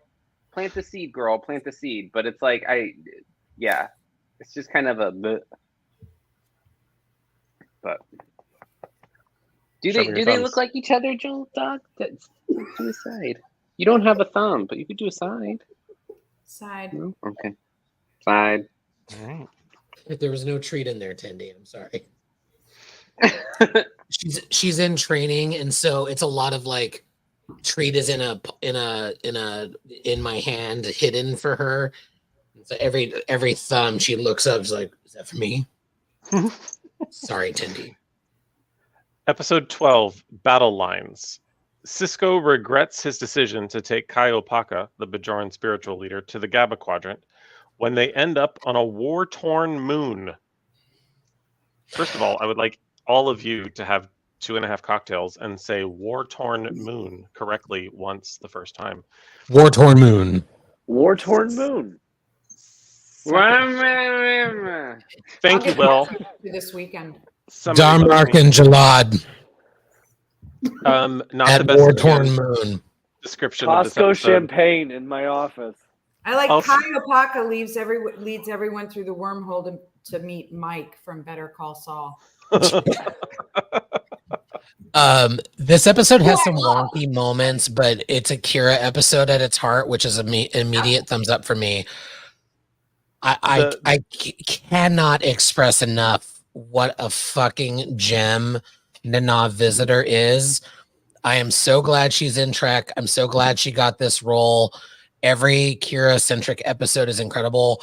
Her guttural devastation at the loss of her religious leader was palpable. Like, it made me want to cry the first time I saw it as a kid, and even as an adult, I see it. And like, I can feel her pain, and it's palpable.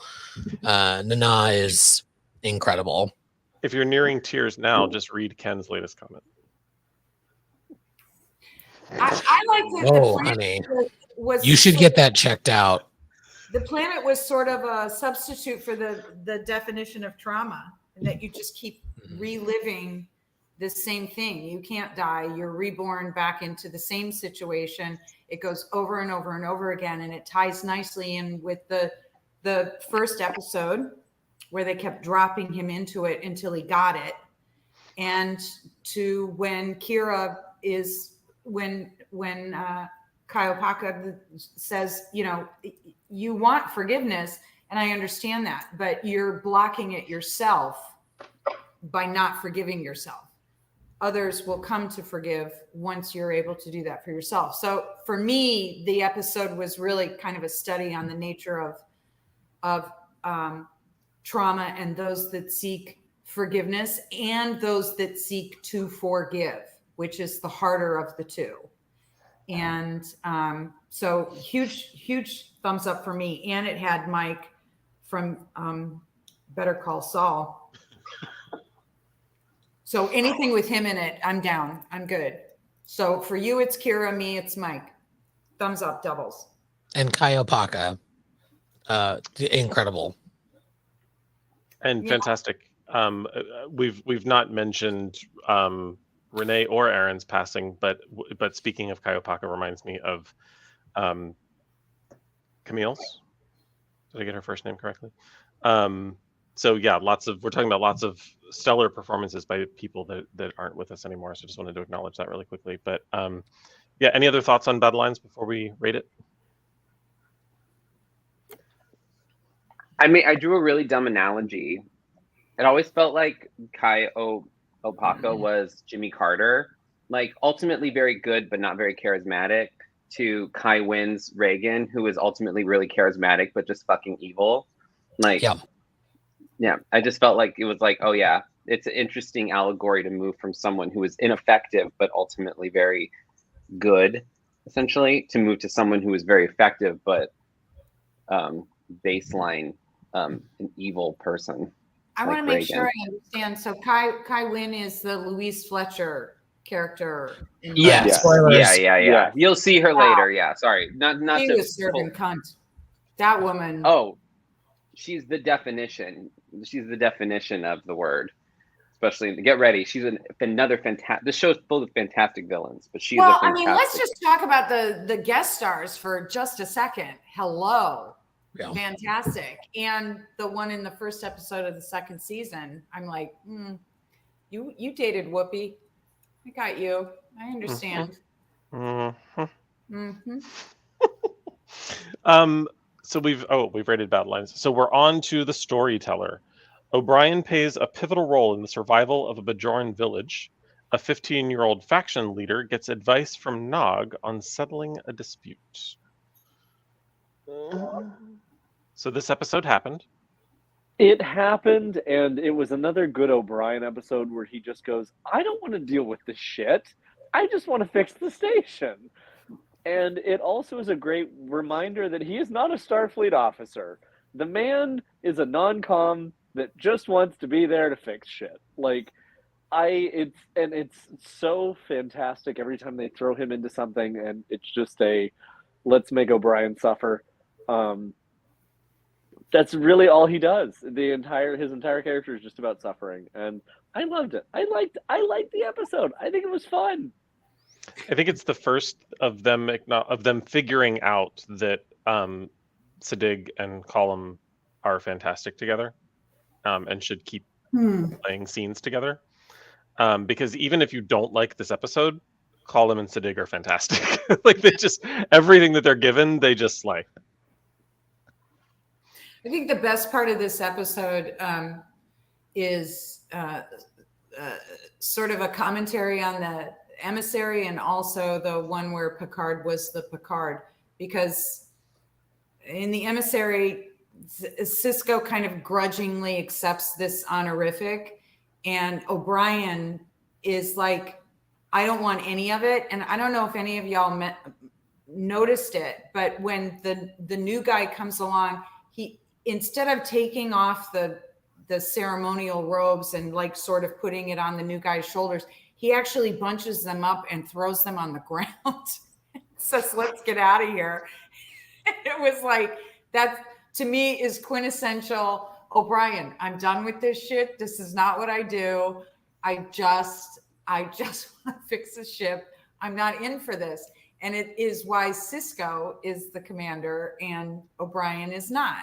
Cisco understands the greater picture. O'Brien is just like, I'm going to throw this thing over my shoulder and completely desecrate it, basically. Have no respect for it at all. He's not a Starfleet officer. The guy is with literally just there to plug up the holes and make the plasma conduits go. Exactly. He's not even an officer. It comes up so many times, and it's like this poor guy didn't even sign on to I do all loved the how Starfleet Bashir bullshit. he seemed so really offended that the dude didn't want to talk to him. He's like, no, you're not the reason. You're not the guy. It's this other guy. And Bashir, who's just quite literally a walking hormone. There is no other point to his existence in the first season. It's just get laid. And even this dying leader doesn't have time for him. It was just, I don't know. I think I was spoiled by Beverly. This doctor is not much of a doctor for me. He doesn't science very much. It's kind of like, I'm sure he gets better. I don't know. I really like the actor, so I'm hoping. I live in hope. Spoiler alert, he does get better. He never stops being horny, which is fantastic. Right. But he does get better, and it's he does stop being creepy, though. He does stop being creepy. Yes, he's horny, just less creepy. Very creepy. Yeah. Very creepy. But this episode does do something for me, which is kind of do an interesting callback. Watching him and how he's treated in this village and how he's regarded during the storyline is a fantastic, if you kind of jump back 13 episodes, callback to I'm here doing frontier medicine in the wilderness. Right. And they're all like, who the fuck are you? Right. Like I love that it's not a direct callback. It's probably not even intentional, but just watching the character thread is a fun, watching his arc it's a fun kind of comparison to what he was thinking he was walking into versus where he is. Thumbs on storyteller? Ken. Hey, Bev shouldn't stop being horny. Bev can do whatever the hell she wants. It's a sideways for me. Sideways. Sorry, Stan. Doesn't matter what your vote is. It's a sideways. And now for entertainment news. And I agree with the team. Episode 14, which why did the title not appear on the Google description? That's fun. Progress, right? Progress. Yes. We're at episode 14, Progress. Kira's assignment to evacuate a stubborn Bajoran from a moon about to be drained of its energy forces her to evaluate her priorities. Two words, Brian Keith. Come on. This is a Kira episode, so it's an immediate thumbs up for me. However, in a titular presentation of a oversized ginger leprechaun, please, my little original Parent Trap heart just melted. I loved him. I loved his wisdom. I loved that he used to be her and he was trying to impart this idea that some things are better than the sparkly new stuff. The things you carve out for yourself, you have to find your own identity within the overall collective. I could be reading entirely into it because I love me some Brian Keith. I love the interaction between them. It was a joy to watch because it seemed that the actors really enjoyed playing off of one another. And it appeared that they actually built that pizza oven or whatever the fuck it was. They had some tiling tips. People had tongues cut out and they were still gaming. I mean, I liked this episode.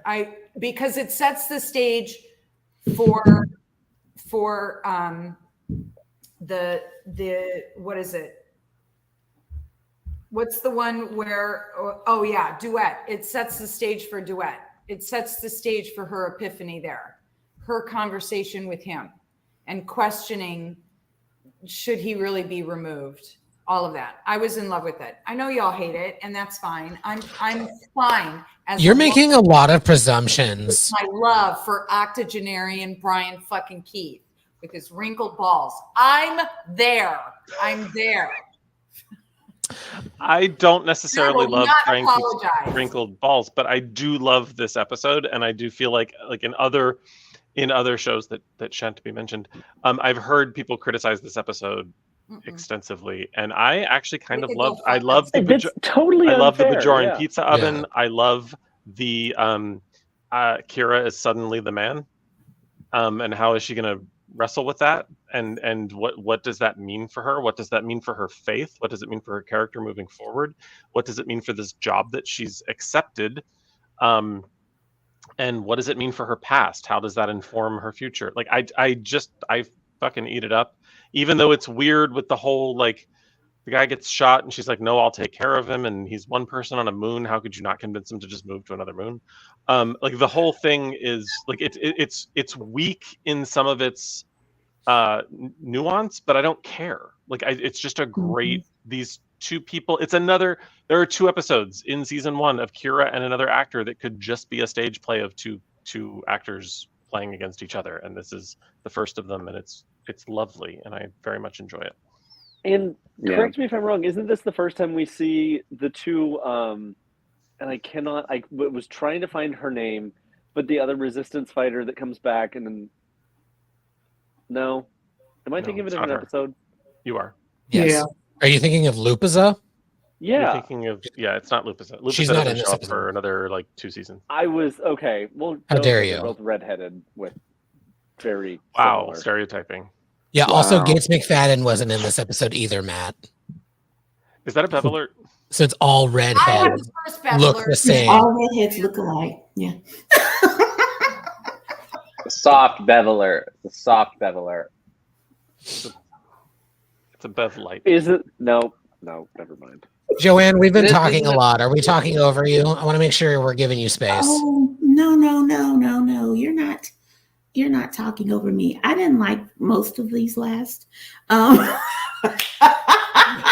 your Joanne's like, I truth, think you know Joanne. how Let to us talk, 'cause I'm gonna know. talk Speak shit your if I don't. truth, I Diva. didn't like these hoes. I mean, it was just, yeah, I just kind of coasted through the last kind of 6 of these in and out. But it's there. I Joanne's think like, Kira's I'm on been- cruise control thing. I know, but Kira's been wrestling with that notion of. I like the way you said it. She has that realization that she's the man, but she's been wrestling like that since the Koma dude, right? Like. Mhm. And that's been an ongoing theme. Like, can you dismantle, the oppressor's house with their tools or whatever? I butchered that quote.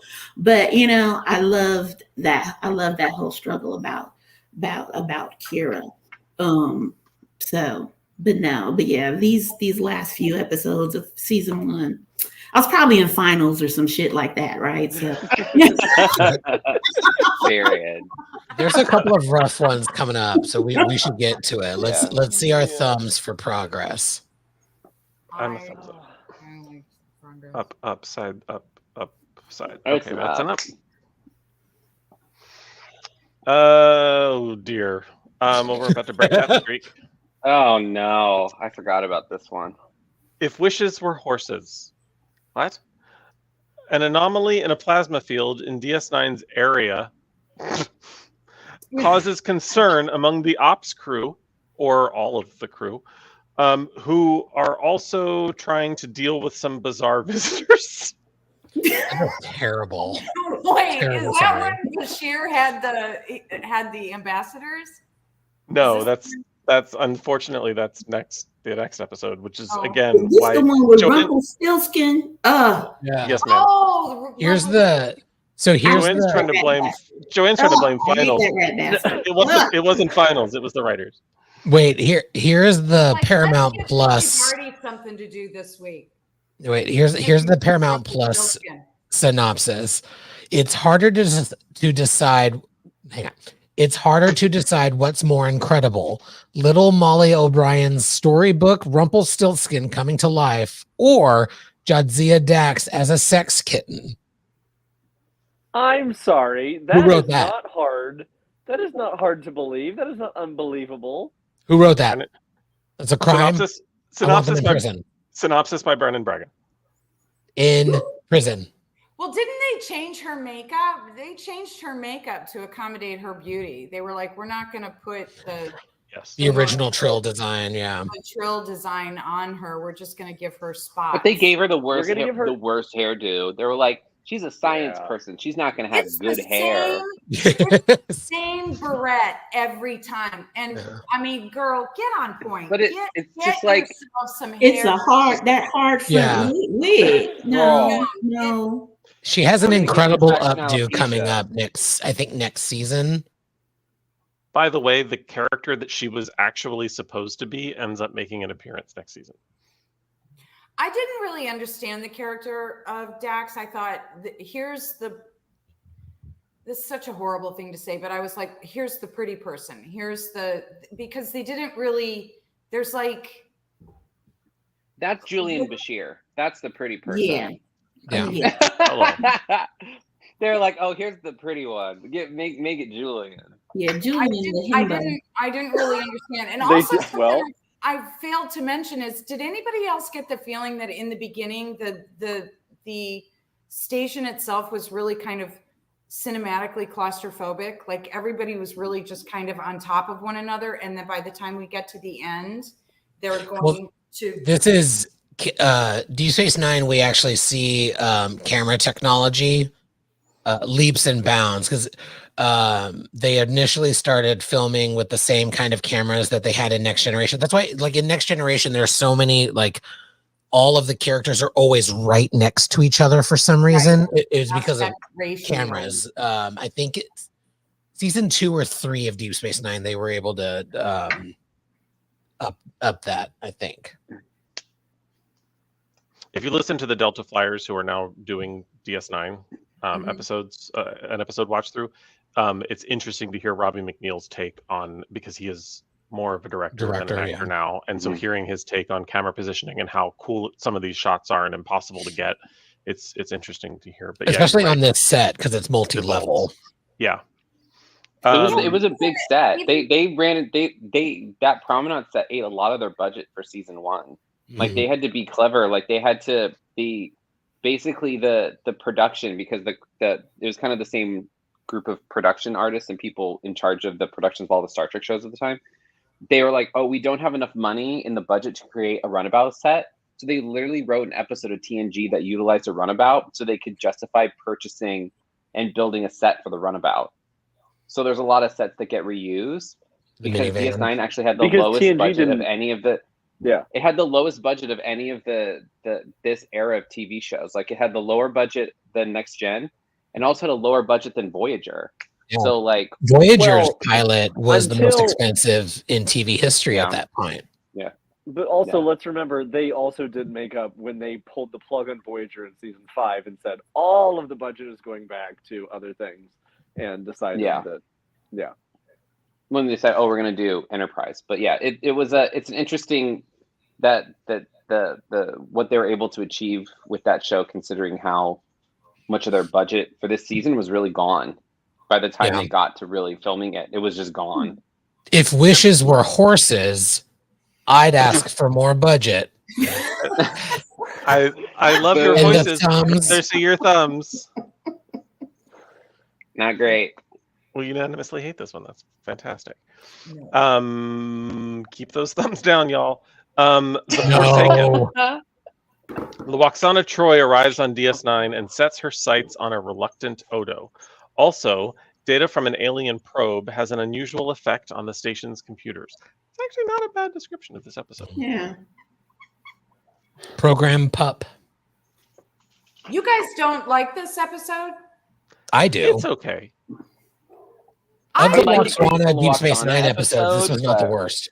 It's a Lwaxana Troi episode, so I'm going to automatically have to give it at least kind of a yes, just because Lwaxana Troi.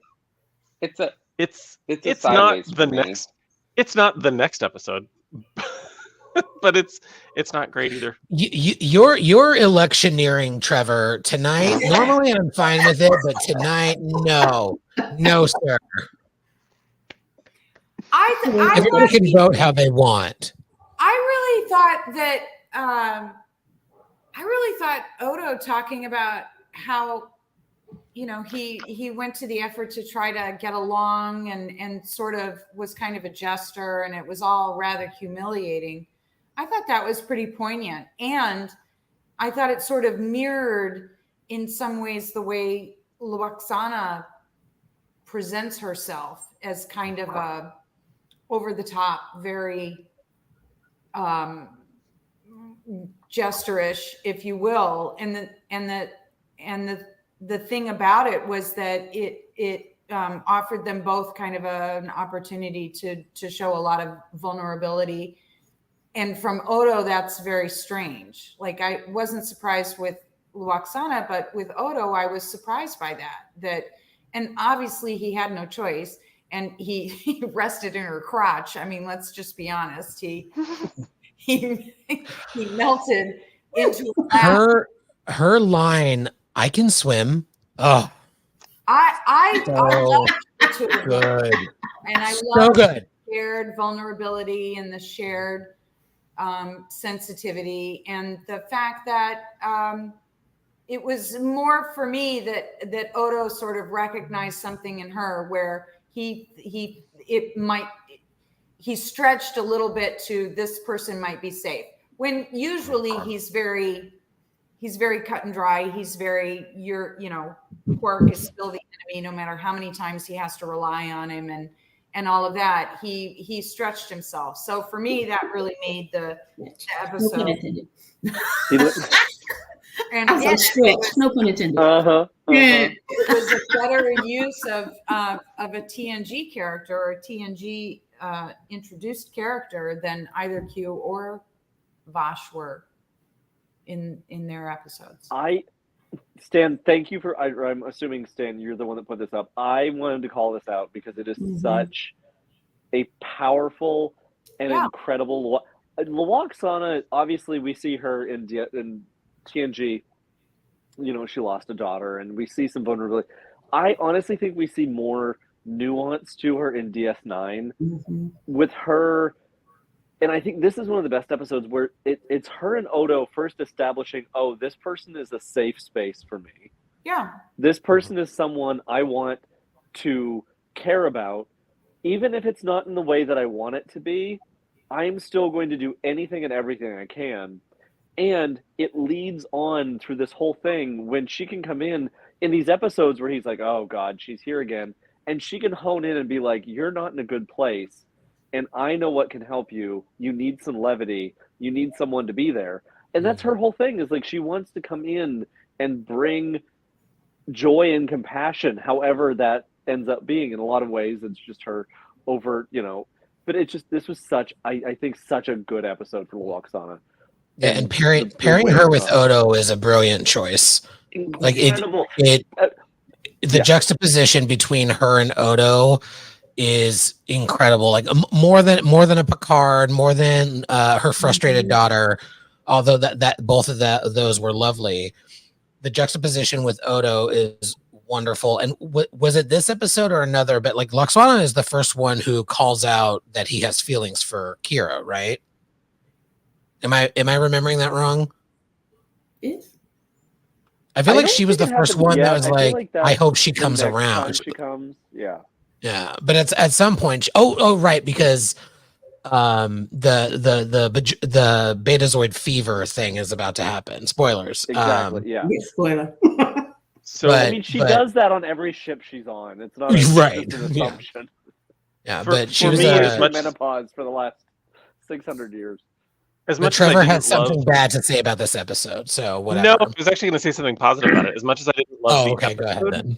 Like I didn't love the storyteller, but I loved seeing that they realized Colum and Sadig should work more together.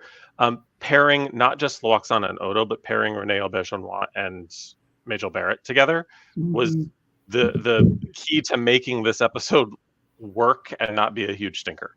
Because it could have, like on its own, it could have been horrible, but putting the two of them together is what saved it from a thumbs down in my perspective.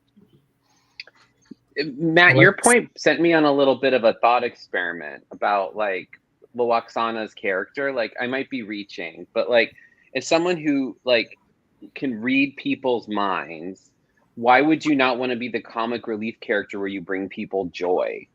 Like people laugh at you, they go, oh gosh, like even if it's like she comes in the room, there's like a certain like, oh, she's so much, but she's so fun. Like getting that kind of I don't know, that made me send like a thought. It might be a little too deep for this specific era of Star Trek in terms of characterization, but like, why would you not go into, as someone who can read people's minds, go into a room and go, why you feel you want to change that, like want to change people's thoughts and like the way they feel when you enter a room. Like that must feel nice. So- like I like to make people laugh. So like why would you not, is someone who is someone who's as powerful as a Beta Z as Loaxana is, to go, I have to be this is a character for her, and we see her kind of break character and take off her And wig that's- and be vulnerable with Odo because it's what he kind of needs as a character, as a person. I don't And know. that That's is a bit of a what, reach. like- I'm also a bottle of wine in, so I'm No, also but- like, that's a bit of a reach, because I was like, why would you not do that? And I know Majel is a good enough actress to kind of create that dynamic, but I don't know. I didn't think about that until now, about why her character is so much, because she enjoys the kind of whatever flurry of emotions come from people when she enters a room like that. You know what I And mean? Like, I don't know, like that. So okay, That's why I'm this such is- an aggressive homosexual. I love people going, ugh, when I go into a room. But the thing is, wait, hold on. I could hold tone on, it hold down, on. but why? But like, okay, so that is like you hit everything for me, because I've been that known to is do the that. exact. Well, that is the exact core Oh, of yeah, why gosh. I love Loaxana. Like it for me, that is what resonates with me so hard about Loaxana, as someone who is. I don't want to I'm not getting too fake deep tonight. I'm also a bottle of wine and have had an emotional day anyway. But I that is the exact reason why I love Loaxana, because every single time she's over the top, she's ridiculous, but everyone secretly loves when she visits. It shakes things up. And think about the things she's been through. She lost a daughter, and she still has a good outlook. She has been manipulated. Her husbands have had to use her for their own political gains. She has been, and like, for her to actually take that persona down for someone and say, I know you need this, and I need to show you that it's deeper. And then we see her like just casually stop an assassination. Like, I could go on and on about Loaxana and why she is such an underrated yet perfectly written character, because it's this. I relate to it on a deep level of she is always putting herself second, because she knows that she's strong enough and she can come first, but she wants to put other people second. Like, she wants to put other people first. Right. Because she's like, you know what? Yeah. I am actually okay, and I want to make you better. Like, I could go on. Yeah. The- There I could be a remember bit a of like few years projection ago- there. I remember a few years ago when somebody was trying to cancel her by claiming that her flirtatiousness was problematic. I'm like, okay, this is very Gen Z, no kink at Pride bullshit, and we're not here for it. Not with Loaxana. The only thing I would add to what Matt said, and kind of challenge a little bit of it to a certain extent, is that Challenge him. I'm challenging you, and I don't mean to bring anything down, but Drag her. Loaxana. No. Yes. No. Get her, Jade. I'm not, but I am gonna employ my skills as ship's counselor here and say, Loaxana is attempting to elicit in others and trying to bring others something she is incapable of experiencing, which is joy, because she has suppressed and not acknowledged the loss of her daughter. She lives with it until the episode until Dark Page, where she does acknowledge and does start to process Kestra's death. Since the death until Dark Page, she hasn't accepted it, she hasn't dealt with it, she hasn't confronted it, and she is joyless and trying to get it and evoke it in others because she cannot experience it herself. And so Well, that is okay, where she thanks. lived, I according to didn't the come org. here for that. But thanks. I appreciate it. Thumbs for this episode.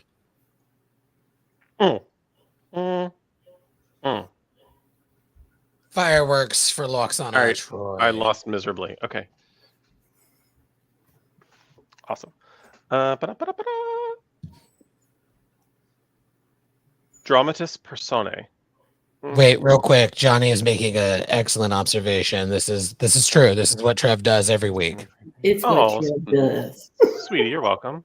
Oh, Now, he didn't say it was helpful therapy. oh, good point. I could have been the shittiest therapist he's ever experienced. Yeah, but yeah. Anyway, we'll talk offline, and you can pay the receptionist on your way out. Dramatis personae. Odo 3 strips of gold pressed platinum. Odo watches from the sidelines as a desperate struggle for control of DS9 develops between Cisco and Kira. That's not Look at really the what Cisco happens in this clock. episode. What? Not even. This, yeah, That's- no. Somebody just do a better job. Somebody do a better job of describing this. The Paramount Press one is acting out roles both melodramatic and deadly. The DS9 staff is infected by a viral historical incident archive from an alien culture within the Gamma Quadrant. That was better. Yeah, mine is in this episode, a telepathic infection sets the crew into 2 factions fighting against each other, with First Officer Major Kira leading the mutiny. This episode, I think, feel like was that's slightly better. This is a hard one to pin down, but yeah, this is one of the ones that I think it's interesting. I think Deep Space Nine, something you'll hear from folks is like, oh, the first couple of seasons are a little rough, and I would say I it doesn't seem that way for us tonight, but I think episodes like this might be part of that because they're not quite standouts, I guess, but there's nothing. I don't think there's anything wrong with this episode. It's our characters are acting differently episode. It's not happening too soon in the series where it doesn't make sense, like the Naked Now in TNG. Is it maybe part of a sci-fi the thing show happens and hasn't found characters are its weird. voice yet? It feels like some of these are kind of retreads of like other episodes where they've kind of like tried to twist it a little bit. So like I could like majority of these episodes I could pin them to either a TNG or a TOS episode. So I like they're not necessarily like the show hasn't found a voice in terms of what it has in certain moments, but I don't think there's not a bravery involved in terms of their storytelling where they're trying to tell a more complex story. And I think that might just be being the first season of a show. They're just kind of treading lightly a little bit. But yeah, this is one where it's like, I forgot this episode even. I don't remember this episode at all. Like reading the description, I was like, I don't remember this one.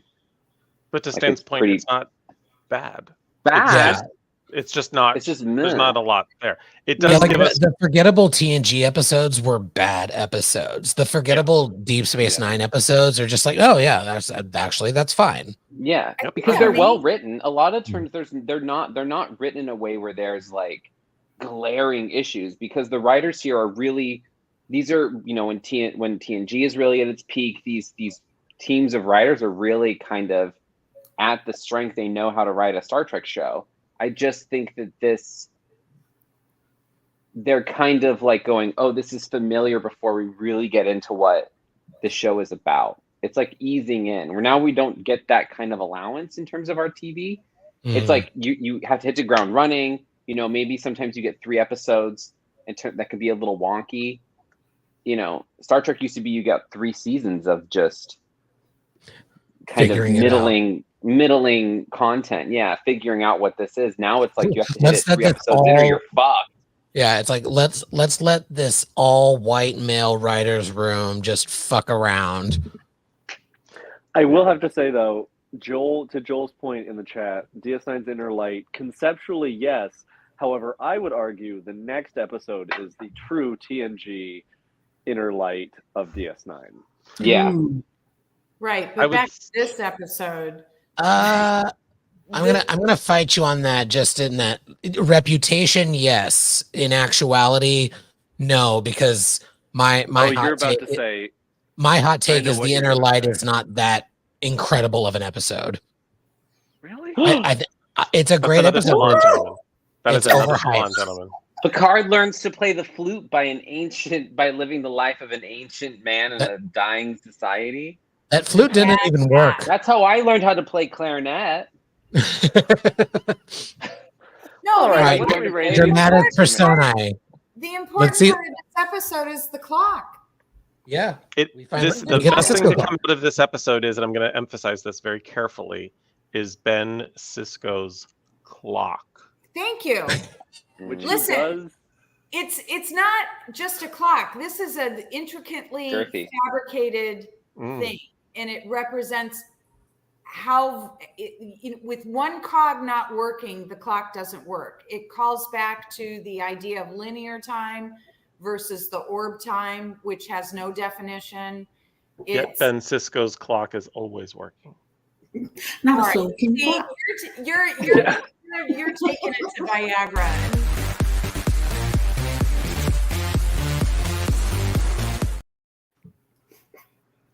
Also, I want to point out Joel called me Ensign Kim. I was gonna How dare say you. that is quite the insult, Joel. And We played the Shots fired. clarinet. No, I love have been it. promoted. I'm We played a the fan. clarinet, but I have been promoted. Excuse you. Tell us about one time at band camp. Thumbs for dramatis persona. I have those. Wait, but stories. now I want Joel to like make a parallel with all of us. Joanne ain't even Voyager giving it crew. Joanne ain't even giving it a thumb. It's No, I'm not getting the thumb. I no, don't nothing. remember this bitch. Yeah. I don't know. He gives no thumbs. No thanks, I'm good. No thumbs for you. all right. Enough silliness. Which I Oh, think the God. as yet Correct. unheard of but first time dropped no thumb equals two thumbs down. I would say it's two negatives. Okay. So Yeah. it's thumb math. It doesn't always make sense. Episode 19 duet. If you don't like it, Get the Get fuck out. off the show. get the fuck out. Do we even need Um, a synopsis for this one? Kira's investigation of a visiting Cardassian leads her to believe the man is a notorious war criminal guilty of several atrocities. Sure. Because when describing atrocities, a word like several is always appropriate. Yeah. Yeah. Not one. Harris Yulin. Yeah. Yes. So I want to make some space for Joanne to talk about this episode, and then Krista's fresh perspective on this episode. I don't have one. I'm unfresh at this moment. Come here, bud.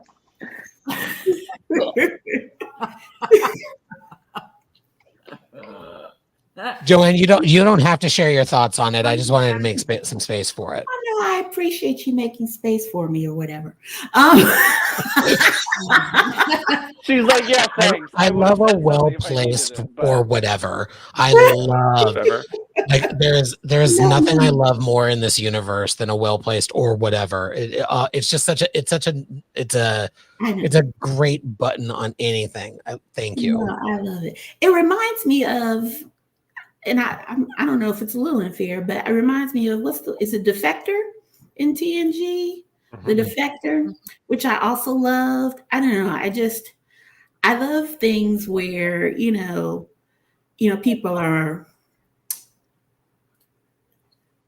they struggle with the morally vicious and the morally virtuous sides of themselves, and which is what I think we all do, right? And which is really kind of the ultimate beauty for me of DS9, because we all kind of have to walk this path, right?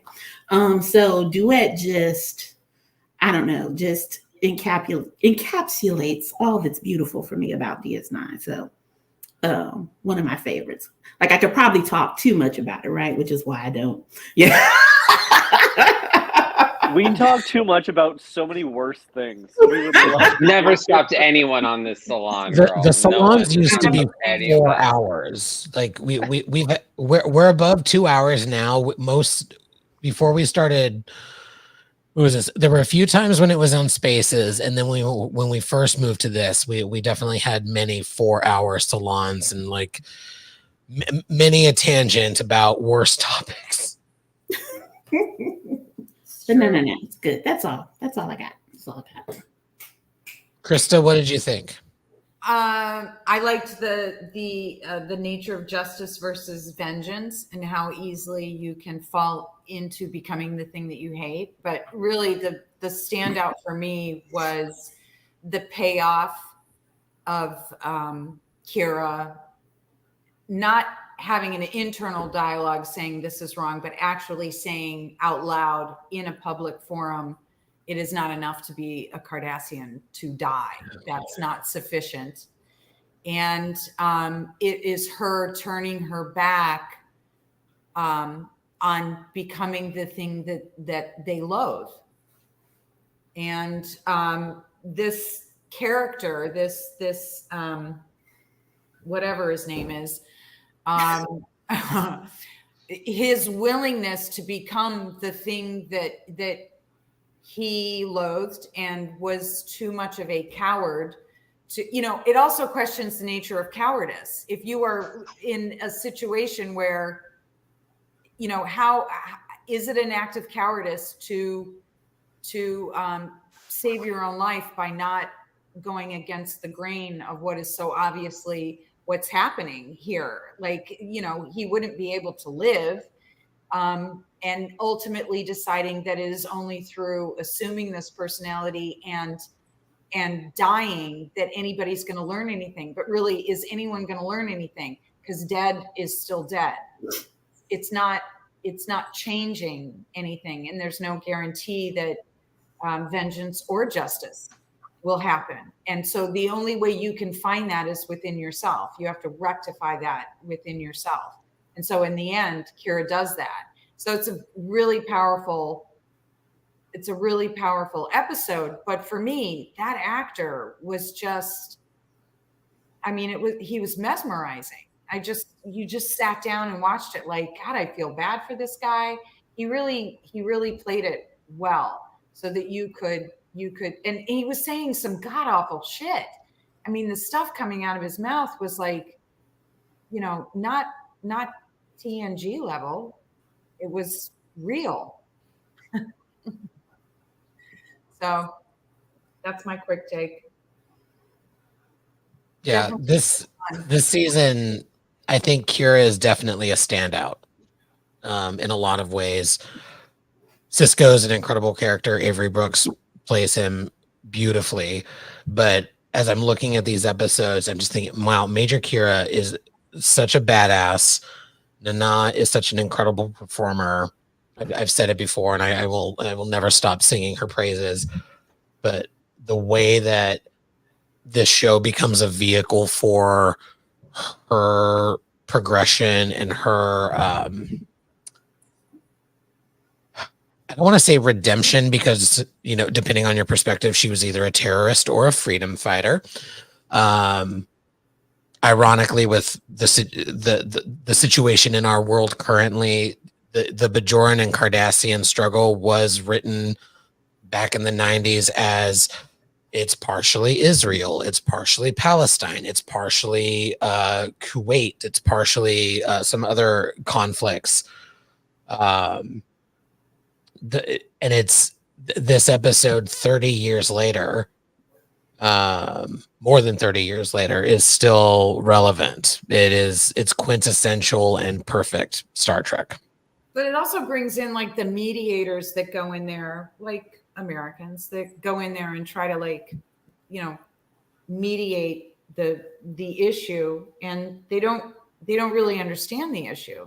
They don't understand the impact. They don't. And so in a very real way, that is what the Federation is doing. And that is what Cisco is trying to do. And they've never experienced this.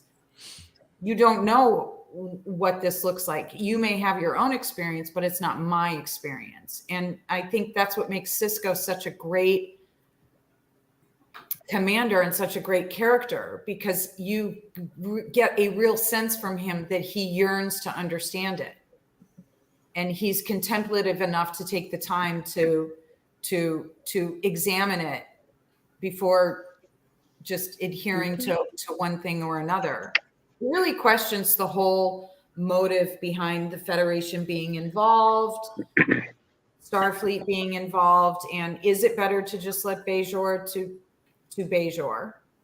Is the Would it be better just to let things I've been resisting breaking in the song all night. Do it. I want to point out something. After watching this episode, stopped and rewatched it again. I don't, as like someone who studies acting, and is an actor, I don't know people realize how technically Wait, are difficult you? this episode. I mean, apparently, yeah, I all the time. How technically difficult this script would have been to act for Nana Visitor, because it attributes to that, like, I think she's the strongest actor we've ever had in Star Trek. Just the way like she carries this character, like in the way she handles the kind of the script she is given. This could have really easily verged into melodrama very quickly without two really adept actors. But I think really Nana handling the script the way she did and like anchoring this character. And this is like the moment where I feel like DS9 kind of finds its balls a little bit and goes, these are the stories we're telling. Like it really is very courageous and brave in the way it is explaining this story and giving material that is like complex and difficult to the actual actor, like the actual principal actor of the show, who's not TNG. I found sometimes they're reacting to a character who is having the crisis, if that makes sense. Like it feels like the character development is happening to the guest star, while in DS9 the guest star is the catalyst for this character development, and they're handing it to the actor to kind of as the anti Star Trek, saying these characters are going to change over time and you're going to see them grow. Whereas TNG, it felt like the characters developed, but not in a way where Kira is completely different from the character she is in season 1 than she is in season 7. From the first episode to the last, completely different. Like, I don't think Kira smiles at one time in Emissary, and she's happy and joyful by the end of What You Leave Behind, like the final episode. Like, there's a cycle to these characters, and I think like the complexity of which they wrote this episode is kind of staggering. Because like sitting and watching it from a technical standpoint, being like, this could have easily slammed over into like melodrama, into being like kind of ridiculous. And I think that it's a testament to her and the writing that was happening here, and it's the right time for this episode too. I think it's perfectly placed in the season as well. We got a couple of stinkers, and then we get probably one of the best episodes of Star Trek, I think. And not to overheap praise on top of Nana Visitor, but I'm gonna. If you listened to Investigates and you listened to the interview with Nana, and you know that the violent assault that she was the victim of took place during season 1, of DS9. So at some point during the production, prior to the filming of this episode, she went through this horrible personal trauma and was still bringing and delivering the art that she gave us to continue to enjoy during the midst of something personally more difficult than likely anything she's ever experienced. So all hail Nana Visitor. Yeah. It's a I loved it. testament to her as an actor. It's such a tough there's a more than a thumb. Whatever the opposite of a fist was, the opposite was a fist. I'm gonna give it 2 thumbs. 2 thumbs up. This is like incredible Star Trek, incredible TV. Thank you, Joel, for the Battlestar Galactica shout out. Last episode of the season, In the Hands of the Prophets. The station's school comes. I don't know what. Whenever they say that, I just giggle. The station's school comes under attack from a spiritual Bajoran woman. Oh. Well. Oh God. I'm gonna start over. The station's school comes under attack from a spiritual Bajoran woman who objects to Keiko's secular-only teaching style. I mean, I can see Kai Wynn setting the bomb. I mean, let's just be honest. I can see it. She's a Vedic. Sorry, Vedic Wynn. It's kind of shocking that this is 1993, and the last several of these episodes are so perfectly placed with 30 years later, and a needle has not moved. And the idea of fundamentalism and This was Louise Fletcher. Thank you. The coup of getting Oscar winner Chef. Louise Fletcher Yes. on this fucking show, who played And arguably one of the greatest villains of all time in Mhm. film, She was so Nurse cute. Ratched, to come in. It's incredible. Like, And it's such only- a coup. That soft, very feminine voice, and God, she's I hate so this bitch so menacing. much. So menacing, but with the voice, I hate her. It makes it And even the more moment she comes on screen, I fucking hate her. Like, My child. Like, I My love child. I love hate playing her. my child. God, I It's hate like, this why, bitch. Like, why do we have some kind of like auditorium for an orchestra on your head? We have like 3 of them. God. Mm-hmm. Like, to play a villain the way she does, like, God, just kudos to her. Flowers in But, the like, attic. Also, to Oh my God, Marjorie right. Taylor Greene, the bomber, it's like, close your legs to married men. I had Nene in my head going, close your legs to married men. I said what I said. Oh, Brian, counseling. But if the relationship is open, it's fine. But I liked that Keiko was like, she wasn't backing down. Keiko's got some stones. Yeah. And she was on business going, no, we're not, I'm not doing this. Yeah, I love Keiko in this. I love Vedic Win. Vedic Win, Win Adami has such a profound impact on this show. And somebody pointed it out a few months ago, like how wild this was. In 176 episodes of Deep Space Nine, she's only in 14. And several of them pretty minor. Like she has a major plot, but like her actual just Vedic Win is incredible. The arc, Krista, the arc. I am so excited for you experiencing this show for the first time. So basically, she comes back, is what you're saying. She's not done. Oh, A couple yeah. times. 13 more times. Back with syphilis. Okay. Vedic Win has some things to say. I will Yes, just she will say be back. that Vedic Win, Krista, this is not. Hold on one second. Yeah, no, this is not a major spoiler. I did just run through all of her appearances in my head. I like the math that you were doing there. Like the twink math. The twink math that was just happening. She went full on data processing. I did, yeah. Because I went through all of her, like, what could hang up, and this is not a major spoiler. She is in the last episode. Like, she is a pivotal. You are now with Win, and But someone who has amazing character arc in the few episodes she's in, incredible. You're in for it. Like, I'm so excited for you, Krista. This is like, she is arguably she's a villain you fucking best love to hate. rides I you'll go hate on. this bitch. Yeah. Oh my God. I hate her so much.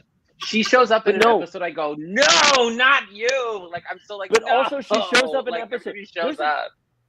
There's a couple episodes she shows up in, and you go, "Oh my God, I hate you," and then at some point you go, "Oh, I hate that I agree with you." Yeah. And then you just drag your. She is such. When you see her, you know it's going to be a great episode. You're going to be like, "Oh, this bitch!" I am Well, I hate her because you know her. I'm like, oh, yes, like, I know this bitch. This is she's everything that is fundamentally wrong with the church. Oh my God, she's white women. She is white women in America. We have all worked with a Kai woman. She's a Karen who is playing 4-dimensional chess with everybody. Yes. But wait, I want to know, like, because Joanne did say that she got her degree in religion. I want to know your thoughts on Kai Wynn. You're on Vedic. Yes. Oh no, I mean it. Like, she represents everything that's for me, pardon me, that's fundamentally wrong with the church, right? Or with organized religion, if you will. But I know what I'm talking about with the church. I won't talk about other folks, right? But just that whole, superficial piety, the, biblical fundamentalism, no nuance. It's either, God's way or no way. Just, that smile in your face, stab you in your back. And for me, particularly in the midst of this, when I first met her, this is my second year at this point in the South. And I'm like, that whole bless your heart mentality, smile in your face, but undermine the ground that you walk on the first chance they get. Just fucking dangerous and just reckless. Oh, I fucking hate her. Oh, I love that. I call them Love- the people that Love Yeah. to hate her. spiritual Incredible. brownie points. huh? People that do the spiritual brownie points. They're not Exactly, faithful. right? Like there's No. some They No. they are performative. facts, Johnny, and everybody The has only- to work, school. The only thing I'll say about Lynn Adami that I think, and it's only Louise Fletcher that pulls it off. There is a little bit of depth though to her faith. Like I think when we Yes. meet her faith is perhaps in question, but I think that it was deeply rooted at one time because this is a little bit of a spoiler, but it doesn't actually. I'm not putting it into context. I'm just going to say at some point there's a quote from Lynn Adami to another character who will remain nameless. I was in a Cardassian prison camp for 5 years, and I remember every single beating that I suffered. And while you had your weapons to protect you, all I had was my faith and my courage. So I think that it was there at one point. Mm. When we meet her, Mm. I think it's in question. Where we leave her, I will leave it for 7 years of storytelling to give to everyone else. But I do These think that next- there was depth there at one point. Yes, these next 6 weeks are going to be so fun for you, Krista. I'm so excited for you, and I'm so glad that we get to go on the journey with you, y'all. We did it. Season 1 of Deep Space Nine. Thumb We didn't rate the War. episode. Oh, we did. Oh, did we not? It was a Oh, thumbs yeah. up. In the hands of the prophets is. We don't need to do when we're talking about the prophets. It's of course a Prophets thumbs up. It's Profit, thumbs thumbs up. up. Yeah. We're at 2:30, so we almost did it, but we did it within an appropriate amount of time for this excellent season of Star Trek. Best pilot of the franchise, one of the best first seasons of the franchise. We'll talk about another couple of good pilots in the future, I'm sure, because Enterprise is up there for sure for me. Not the season, but the pilot. Trevor, let's get that. Let's get the. There's a word for it. Score. A tally. Let's get the tally. 4 problematic gay alerts, 2 Bev alerts, 100 bonus points to Krista for the first problematic ally alert of Salon, and 100 bonus points to Joanne. 100 bonus points to Joanne for her first on-camera appearance. Yay! Backwards what I clapping. Yeah, Joanne. She Peldor earned every joy. one of them. Peldor joy, Joanne. Pesto Also, let's just Parmesan for those who believe. Third chat. Just a hot second for Work, right? Fantastic. let's just appreciate how easily Joanne has now assimilated Yes. into this collective, and we love all of this. Heart Yeah. Your distinctiveness has been added to our own. to our own. Your culture will We're adapt. collective. We are a family, like a giant tree. Oh, dream girl. Oh, well, I want to thank our audience. Very lively in the chat this week, and we appreciate it. Johnny, Joel, Fathery, Benji, Ken. Who else am I missing? I don't want to miss anybody. So hell was Still Um, popped in. Hail. Jake was in there. Sohel was in there. Everybody who is there, thank you so much. We will be back next Thursday at 6:30 p.m. Pacific to talk about season 2 of Star Trek Deep Space Nine.